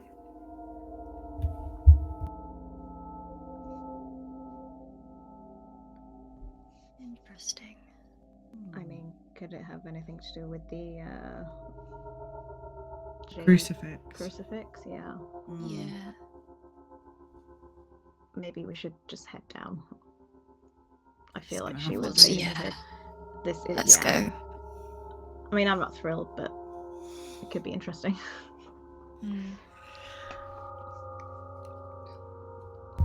We'll go first. Yeah.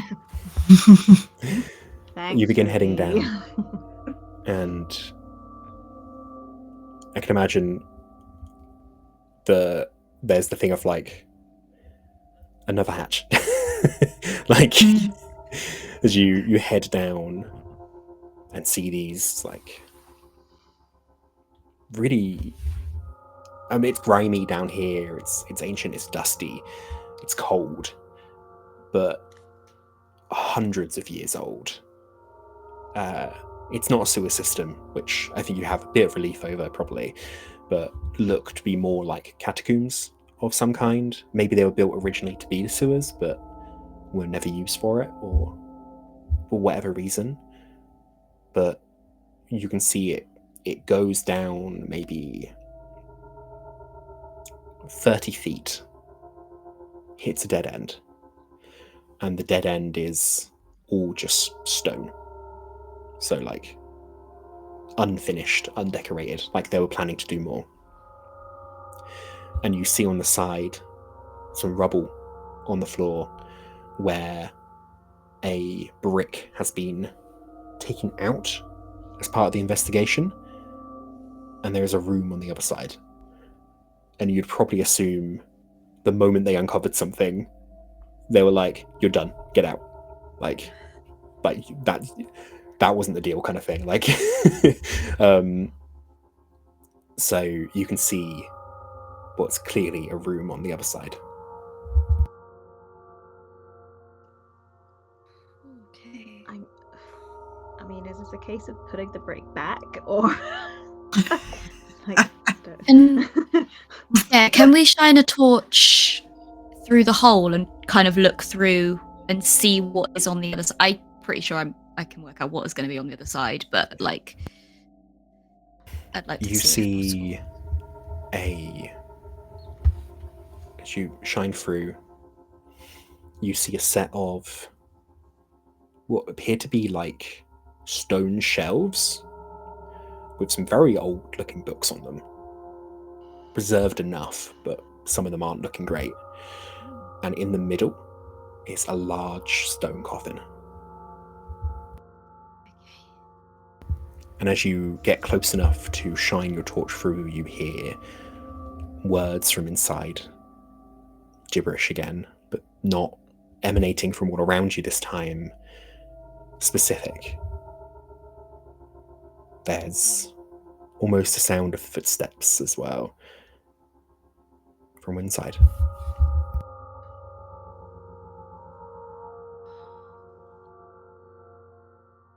think we're gonna have to go in, guys. Yeah. Poor thing. I think. Confused, disturbed.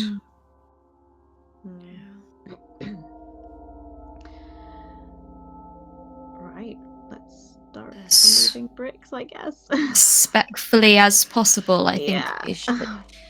So sorry. Yeah, could I don't know if there's going to be a response, but could I like shout in or like speak in and be like, is it okay if we come in? Are we like trying to almost get the okay from like I'm almost don't want to just barge our way in because that's potentially what's happened. I almost want to be like, are you welcoming us in? Is this what you want? Kind of thing, and see if I can get some sort of response. I hate to do this to you, but I will need a mind roll. Yeah, it's fine. I said that and then I was like, I could have put the torch down and I could have got them to react to I was the torch, just and thinking, yeah. Yeah, no. That's a 20. No, that's a 6. That's an 18, but my mind is 11. You'll see Ellis reach out to the ghost, as she always does. And then, as she says, "Are you inviting us?" the word shapes and changes as you see Ellis's pupils begin to fade. Ellis, you are possessed by the gibbering. Oh no. Okay. All you hear and experience in this time is you're standing there and you're hearing someone speak to you. And it's almost like it makes sense, but you don't know you're also verbalizing it. And it's like timeless almost. You're conscious, but it doesn't feel like you are. And you don't realize that you are frozen and speaking exact words you're hearing. Am I able to make any sense of what I am hearing? No, the weirdest part is it feels like it makes sense. Do you know when you have a fever and your dreams are just batshit crazy and don't make any sense, but in the time you're like, yeah, that's perfect. As Ellis sort of starts to go, just going to try and take the torch out of her hand very gently before she kind of stiffens too much, and try to use it to communicate that way and kind of say, I'm sorry, we don't understand that this isn't working. Let's try this. And I like leave the torch battery so it's just slightly, and just say, can we come in? Is this helping? One for yes. Flash. Okay. So it is. Okay, right. I think if we keep using the torch, I don't want to get possessed by this. As the torch flashes, with the ghost having to be right in front of you, in front of this gap, you can hear that the gibbering even more. It's this, as you hear it this clearly, it's sad, it's desperate, in a way that you don't get from the other people that are possessed.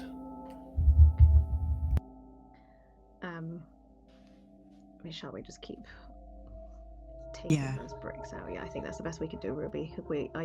This is the only way that we can help Ellis. She's clearly understanding us to an extent as well, so I'm gonna like talk out loud as we're doing it and just say, yeah, we hear you, we hear you, we're helping. Just give us some time as we just try and. There's just two of us. Ruby, I'm gonna need you to make me a mind roll, please. Oh my god, imagine if we all just get possessed by the gibbering. Or just gibbers forever. Okay. Leave me to do this on my own. Was that mind, was it? Yes, please. Oh, okay. No. I've got a 10 for mind and I just rolled an 18. Heather, as Ruby says, we're going to come in. Just bear with us. That the mumbling begins, the gibbering begins, as Ruby's form stiffens, her eyes fade, and her harbingers scream. Oh, great. Just what I needed as well. That was a bit late, guys. Can I do? I'm just assuming this. I'm assuming it's because these two spoke directly to the spirit is the reason why the possession is happening. Can I just do a check on that, or?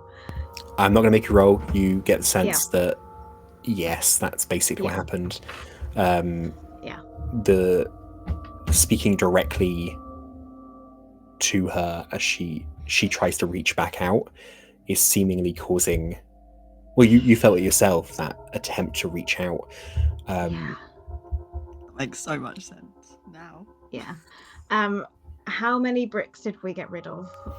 You can start carrying these through. Yeah, they're not like too difficult. Now one of them's gone, the rest of them are loose enough that you can start like tearing through. I think she's like scrambling.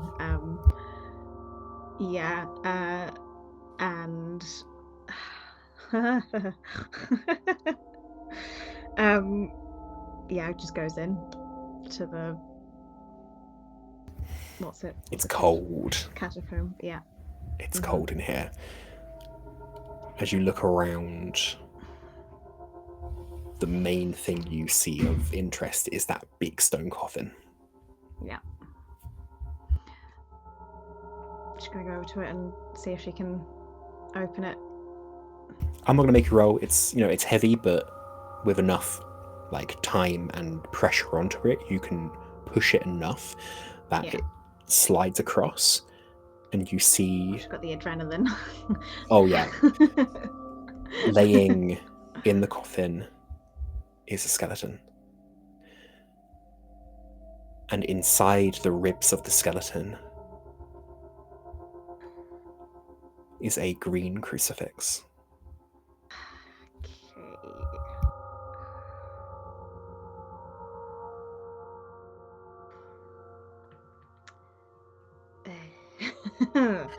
Okay.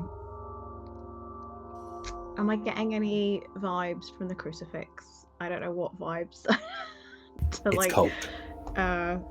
You get the sense that the coldness you've been feeling is emanating from this crucifix. Right. Okay.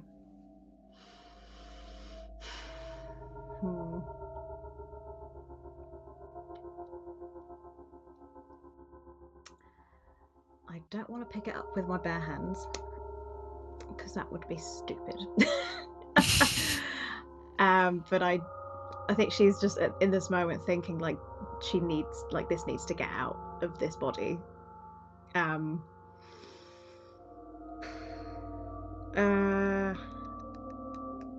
I know that if I say just kind of like, I don't know, took because she's got a beanie on at all times. If she took her beanie off and just kind of grabbed it and kind of like had it in that. You saw Ellis do something similar. During the Green family incident. Okay. Yeah, she's gonna take her hat off, and kind of like almost like when you're like picking up dog poo, like just hold it and then do the thing. It's like whoop, and then it's like in a little bag. With the crucifix. The moment you take the crucifix out, everyone stops.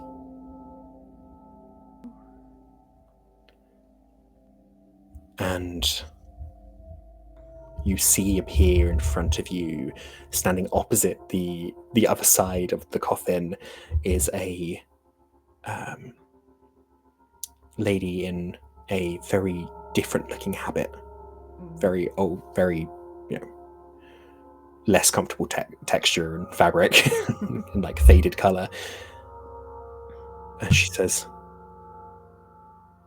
"Thank you." And as she does, you hear that noise emanate from everyone in the building. You hear it come from Ruby, you hear it come from Ellis, and then Ruby and Ellis, you feel yourself come back.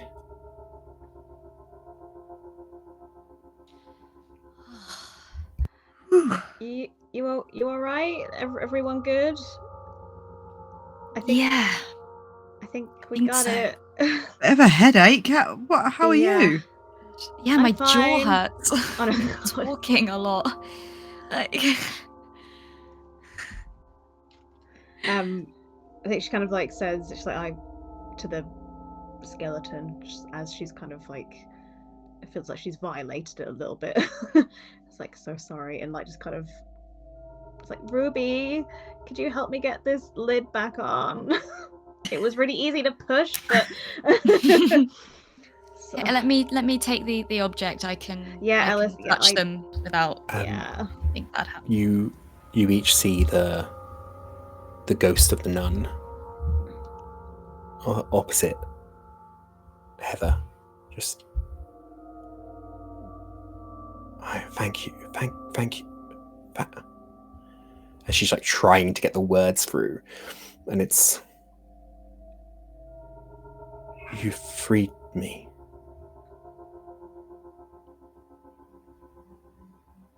Oh, don't worry about it. All in a day's work. And that is the last word she hears. She then like fades. Oh.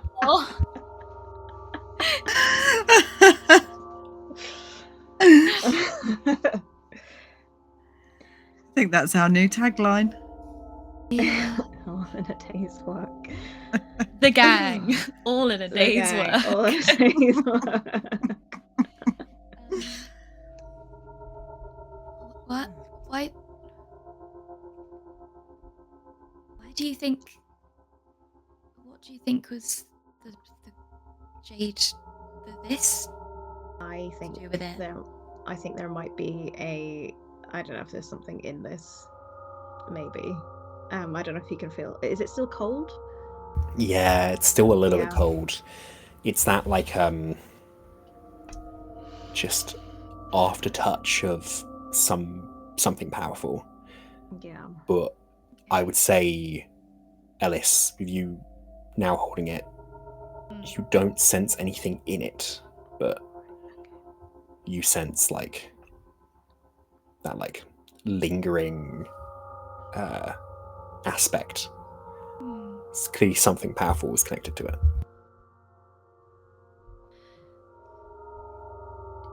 Before you put this might be wild, but before you put the lid on back on her, the corpse, the skeleton is the word I'm looking for. Is there anything on the bones that would suggest like maybe like a fracture in the skull, or anything on the bones that potentially would allude to how this person died, if not of natural causes or something supernatural? It appears that there is fractures in the top part of the ribs. Okay. Quite a large intrusion. Yeah, because I did find it it was in her rib cage, so Like it had been forced in there. yeah. Yeah. Kind of how was it actually like lying like in the rib cage? Was it kind of like it was stabbed? It wasn't perfectly aligned, but it was flat, if that helps. Oh, okay. As you hold it, you feel that cold, and you feel something on the other side, like a carving. Oh. Flip over. The carving down the long part is the word Igru, which you all recognize as Akkadian for perverse.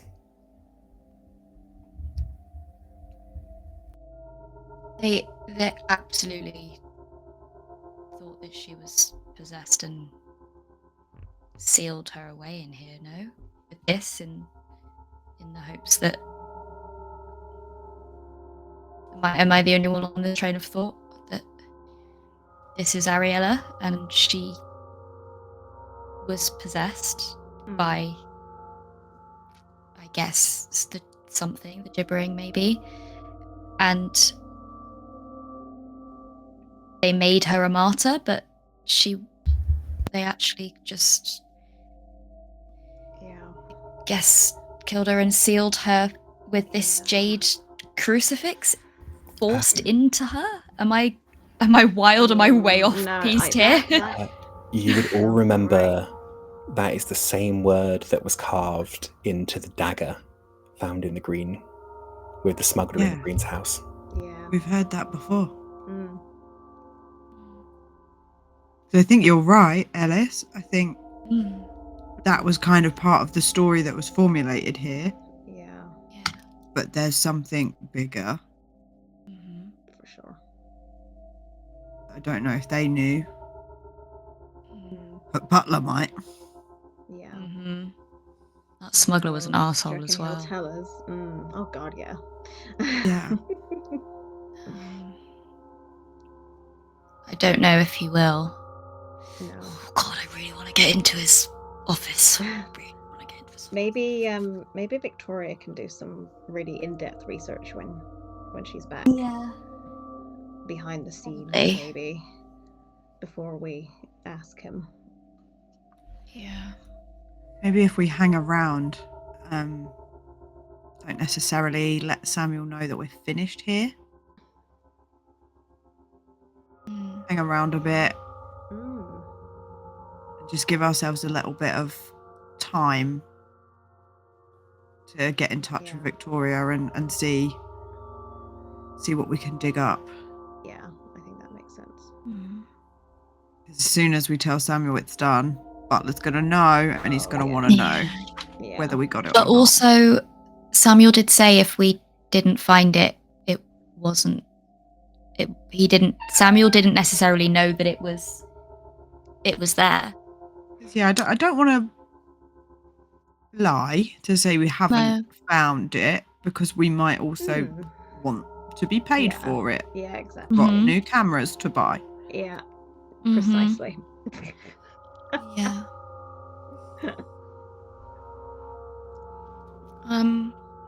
Yeah, I mean, we can absolutely hang around, and we can go and speak to Esme. They may put us up for a day or two. We can call Victoria and see if she can do some research remotely for us, and then reconvene with her back at the warehouse, maybe.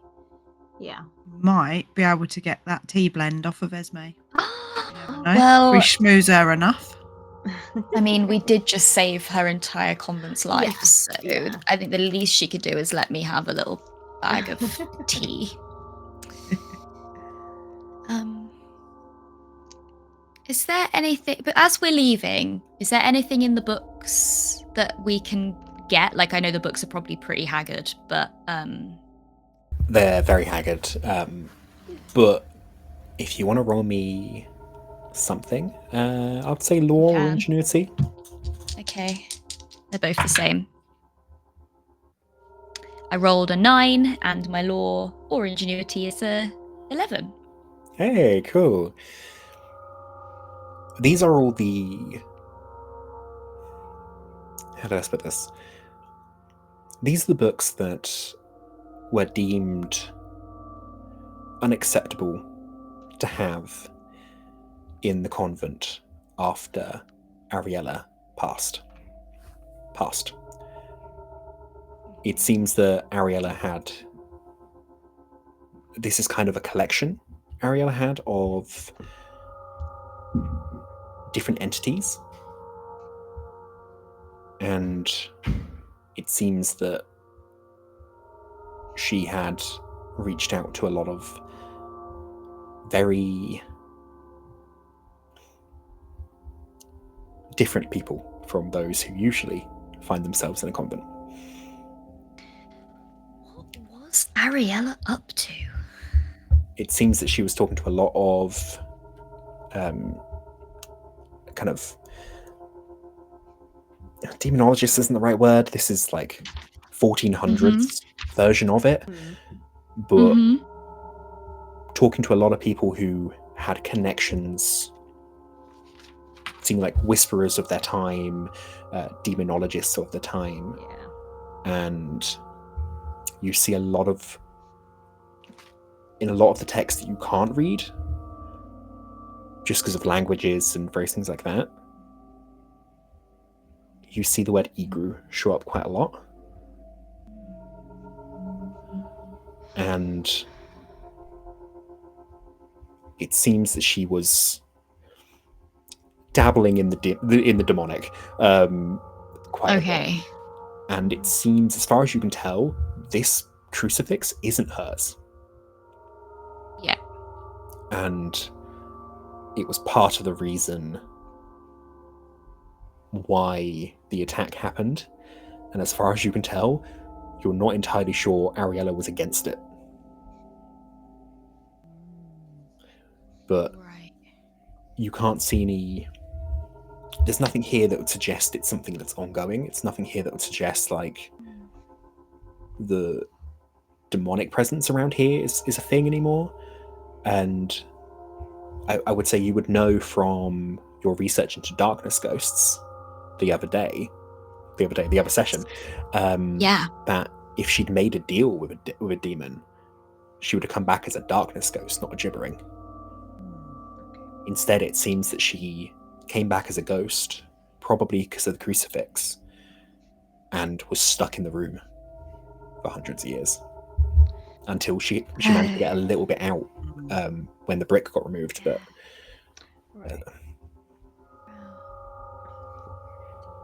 in the gibbering that we experienced and heard, was there Igru?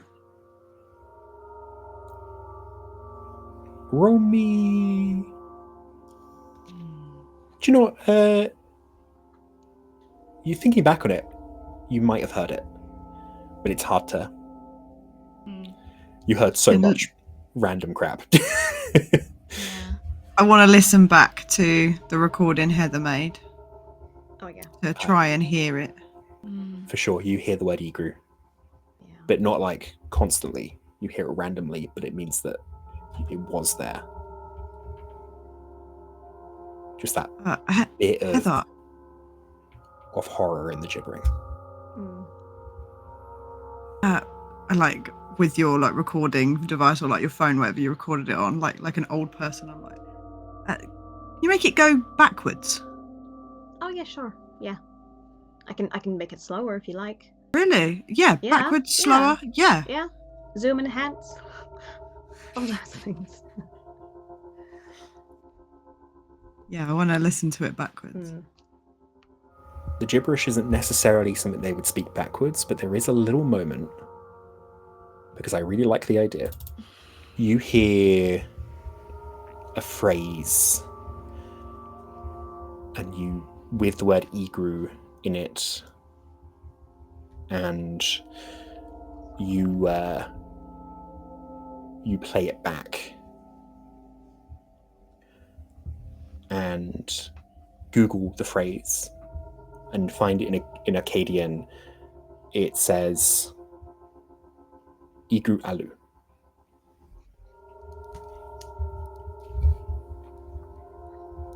Which means perverse.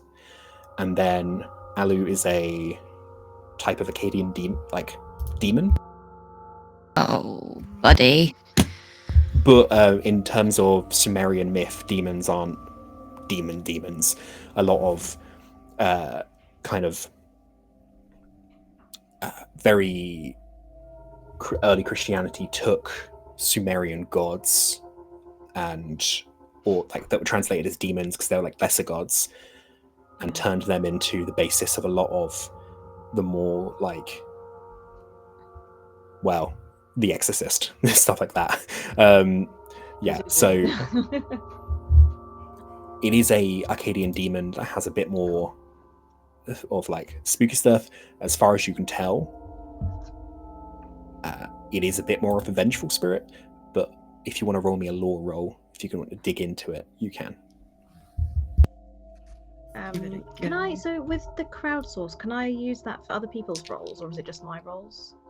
Yeah, I'll allow it. Because it's the +2 to lore. Cause I guess it's like if we're all kind of like chatting about it, Sure. Okay, so +2. Woo! So I got 9. Yeah, this is the first time I've rolled successfully today, I feel. I got 9, which is under 13. Okay. So the Alu is a vengeful spirit of the Utaku. I'm going to pronounce this incorrectly beyond belief. That goes down to the underworld. It is a demon that has no mouth, lips, or ears, and it would terrify people in their sleep. They are essentially the Sumerian version of sleep paralysis demons. I feel like it was one of those moments where like you have like a hunch, you feel like you're following it and you're about to make a breakthrough, and then you're just like, well, that's loads of information that we now have that is terrifying and vast. Yeah.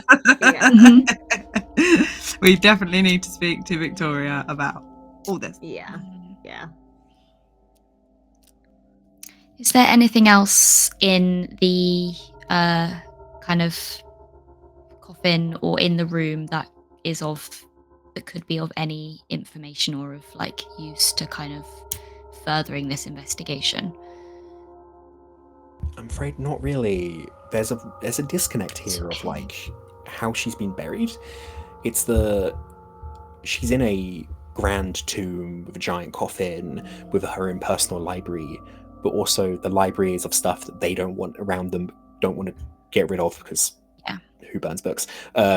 And she's been placed in this coffin, but with no personal effects, and with like clearly some kind of gaping wound in her. Like she wasn't dressed in any like fabric other than probably the clothes she was in. So there's that like place of pride that you would expect from the martyr, and then there's the lack of effort into the burial. I wonder if maybe this was prepared well ahead of anything happening to her, in terms of she's done these wonderful things. She's set up this convent, like she's done all this stuff, and then turns out she was actually dabbling in not so nice things, and this happened to her voluntarily or not, depending, and they've kind of just used the space to hide her away and fabricated this story of her being a martyr. And but I mean, she didn't seem like a bad person. I don't know. No. Yeah, like I'm fascinated. Like honestly, Is there any like diaries or anything from her? I think Heather's just really fascinated by her as a person. Part of the collections is like you see notes written in it from her, and probably the only thing you really get from her is that she was very likely a whisperer. She's a kindred spirit. Hey. People like you have been around for hundreds of years. Yeah, I like this. Yeah, I really like her as just a concept. Yeah, I don't think she's a bad person at all, but I think maybe she was, she's. I mean, just look at Esme and look at how they live. So, devout to the Lady Martyr, who we're finding out maybe wasn't so much of a martyr after all.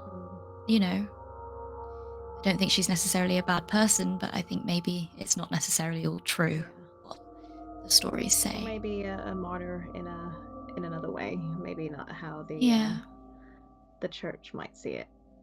Yeah. Yeah. Sure.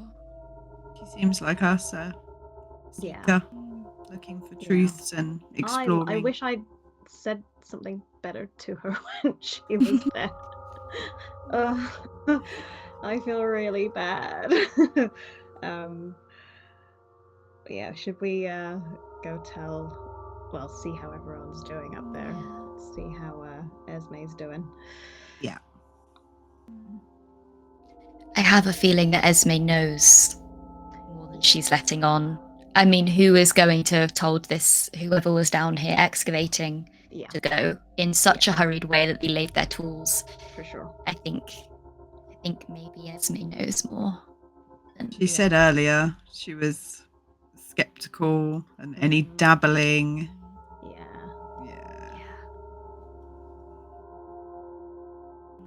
She could see right through me as well. I think she knew. I think she knew. You head back upstairs and kind of follow the normal voices, as the only voices there are now, into the little kitchenette area, and you see Esme surrounded by a couple of different the sisters, kind of, and Esme's sipping on her drink. She looks like everyone else is like freaking out, and Esme's sitting there like not in the most like in charge of the room way, in the kind of way where like she's gonna freak out when she's alone, but she is in charge. She has to. Just keeping it. And as you come in, she goes, "Sisters, you are dismissed. Please attend prayers. Thank you." There's a bunch of mugs kind of in the bottom. She passes them around, pours the tea. Well, it seems that your escapade here has paid off quite well. Yeah. How are you? Feeling better? I am feeling perfectly fine. Thank you very much. Is the concern complete? Yeah. You could get that work done in the basement that you needed to do now. Oh, there's archaeologist lot. Messy lot, really. They went down to survey the area and took a brick out. Sloppy, to be honest. If not misguided. Agreed. Though, if you ask me, I think they were aiming to remove a brick and lied to me about it.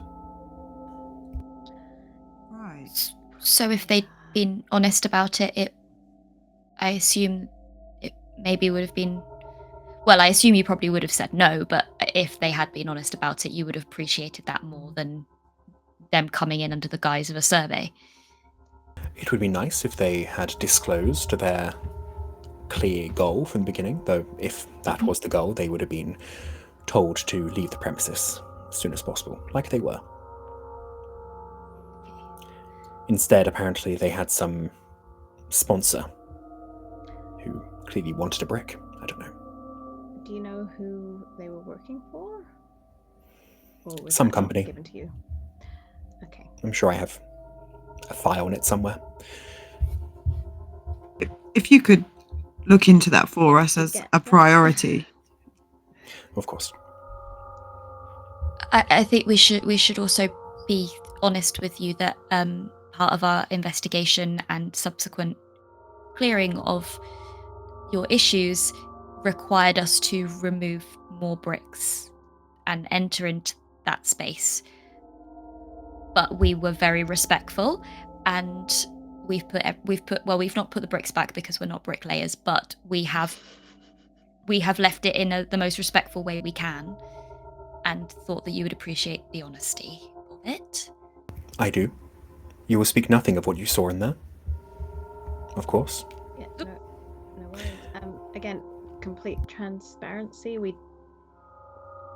have the crucifix, the jade crucifix that was in there, but I mean, I didn't want to just take it without you. I think Samuel asked you about a jade crucifix, and you said that is correct. I said if there was something in my convent that I didn't know about, then it shouldn't be there. Okay. Well, and if it was in there, then honestly, in my opinion, if it's in there, it shouldn't be here at all. Okay. Cool. Understood. Glad we're on the same page. I'm just curious. Yep. How much did you know about what was in there? Enough. Again, no judgment. I knew enough. And how do you feel about it?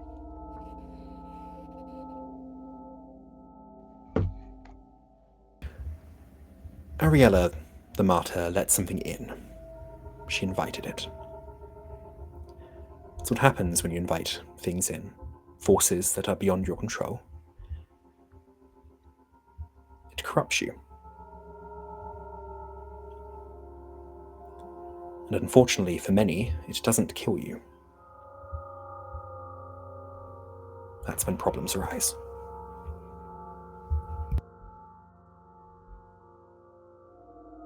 Do you know? Are you willing to share what actually happened? I'm not... I was not at liberty to find out what happened. It was quite a long time ago.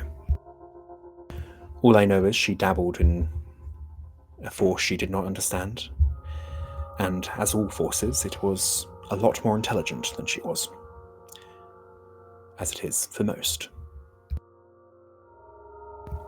She played into their hand, and this convent almost fell.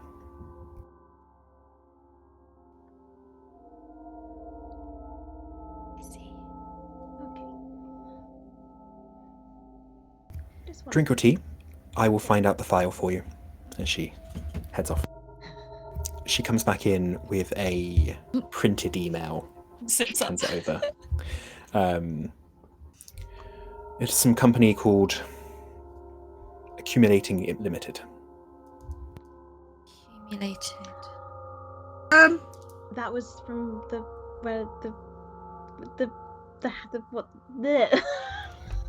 ones that were trying to take over I can't remember his name, the guy's house. They were trying to buy his house, wasn't it? Yeah. Walter. My accent's gone. I don't know what's happened. They're the ones spending too much time with us. They brought up the road and demolished the house that Katie was living in. Katie's house. I wasn't there for that session. I was confused. I was like, what did I miss? And then I realised I actually missed a session because I wasn't well. So Wilfred's house. Wilfred. Yes. Wilfred was found dead during construction, and you tracked down the owner of the business to three or four different layers of subsidiaries and puppet companies. Yeah, we followed the money. Mm-hmm. What is happening? I think we Fascinating. we might need to have a conversation with Butler. Actually, force a conversation with Butler at this stage. Maybe I don't trust him. But Well, the good thing is, we have leverage in the form of a jade crucifix right now. I like your thinking. That he Alice. wants. That he doesn't know we have just yet. Yes, perfect. Yeah. Okay. Maybe we could do some more digging on that company. When we get back. Esme, you don't happen to have some more bags of that tea, do you? So we can take it for the road. Like, Ellis loves We've it. got a really long drive. Yeah, I mean, we all love it, but Ellis, you know, she could really. Very well. I will supply some tea for you to take home. Thank you. Bearing in mind the tea is shipped in and the lavender is prepared here, as well as the bergamot. Bergamot. However you pronounce special. it. Even more special. I will eagerly await. You know what? We will see if when we run out, we can maybe get Samuel to come and visit and pick some more up. Yeah. That would be an acceptable trade. I like her. Yeah. Ruby goes to I'm give her like a little nudge. I'm and terrified thinks of her, better but it. I do love her. Yeah. Well, she prepares the tea, hands you over a couple of kind of, those like empty bags that they prepare, and hands them over. Goes, consider this payment for when you see Samuel. Tell him that he better be keeping up with his prayers, and that he better come home at least once in the next 2 years. Got it. Understood. Good. Now I will have to ask you to leave. Okay. Gotcha. Down the rest of the tea. Yeah. Right. Nice meeting you. God bless. Likewise. It would be one of them moments of like when we get out, it would be so much tension that we'd all just start giggling. Yeah. Just so much like naughty child release. Yeah. Sure. Let's get home, guys. Yeah. Let's go fill Victoria in. Yeah. I'm Or are we? she'll be very Or are interested. we? Should we maybe find a hotel on the way and we get her to meet us? And before we go back to the warehouse, because I think as soon as Samuel gets a whiff of us being back, he's going to be back, and I think we should fill Victoria in and formulate how we're going forward before. I think that's perfect. That's a good plan. Cracking idea. We'll find a hotel and we'll let her know where it is. Yeah. You find a hotel, settle in. Ellis, you get a text from Samuel. Sure. I pull out my phone. What does it say? Please get in contact. Butler has a new mission, a new job for you. £20,000 for the production and retrieval of a certain item. We will end our session there. So much mystery, so much intrigue.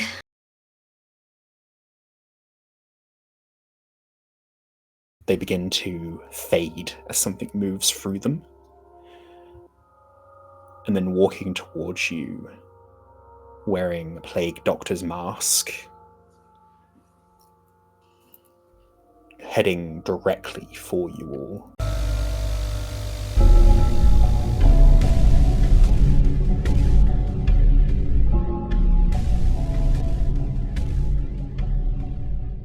Don't greet the plague doctor.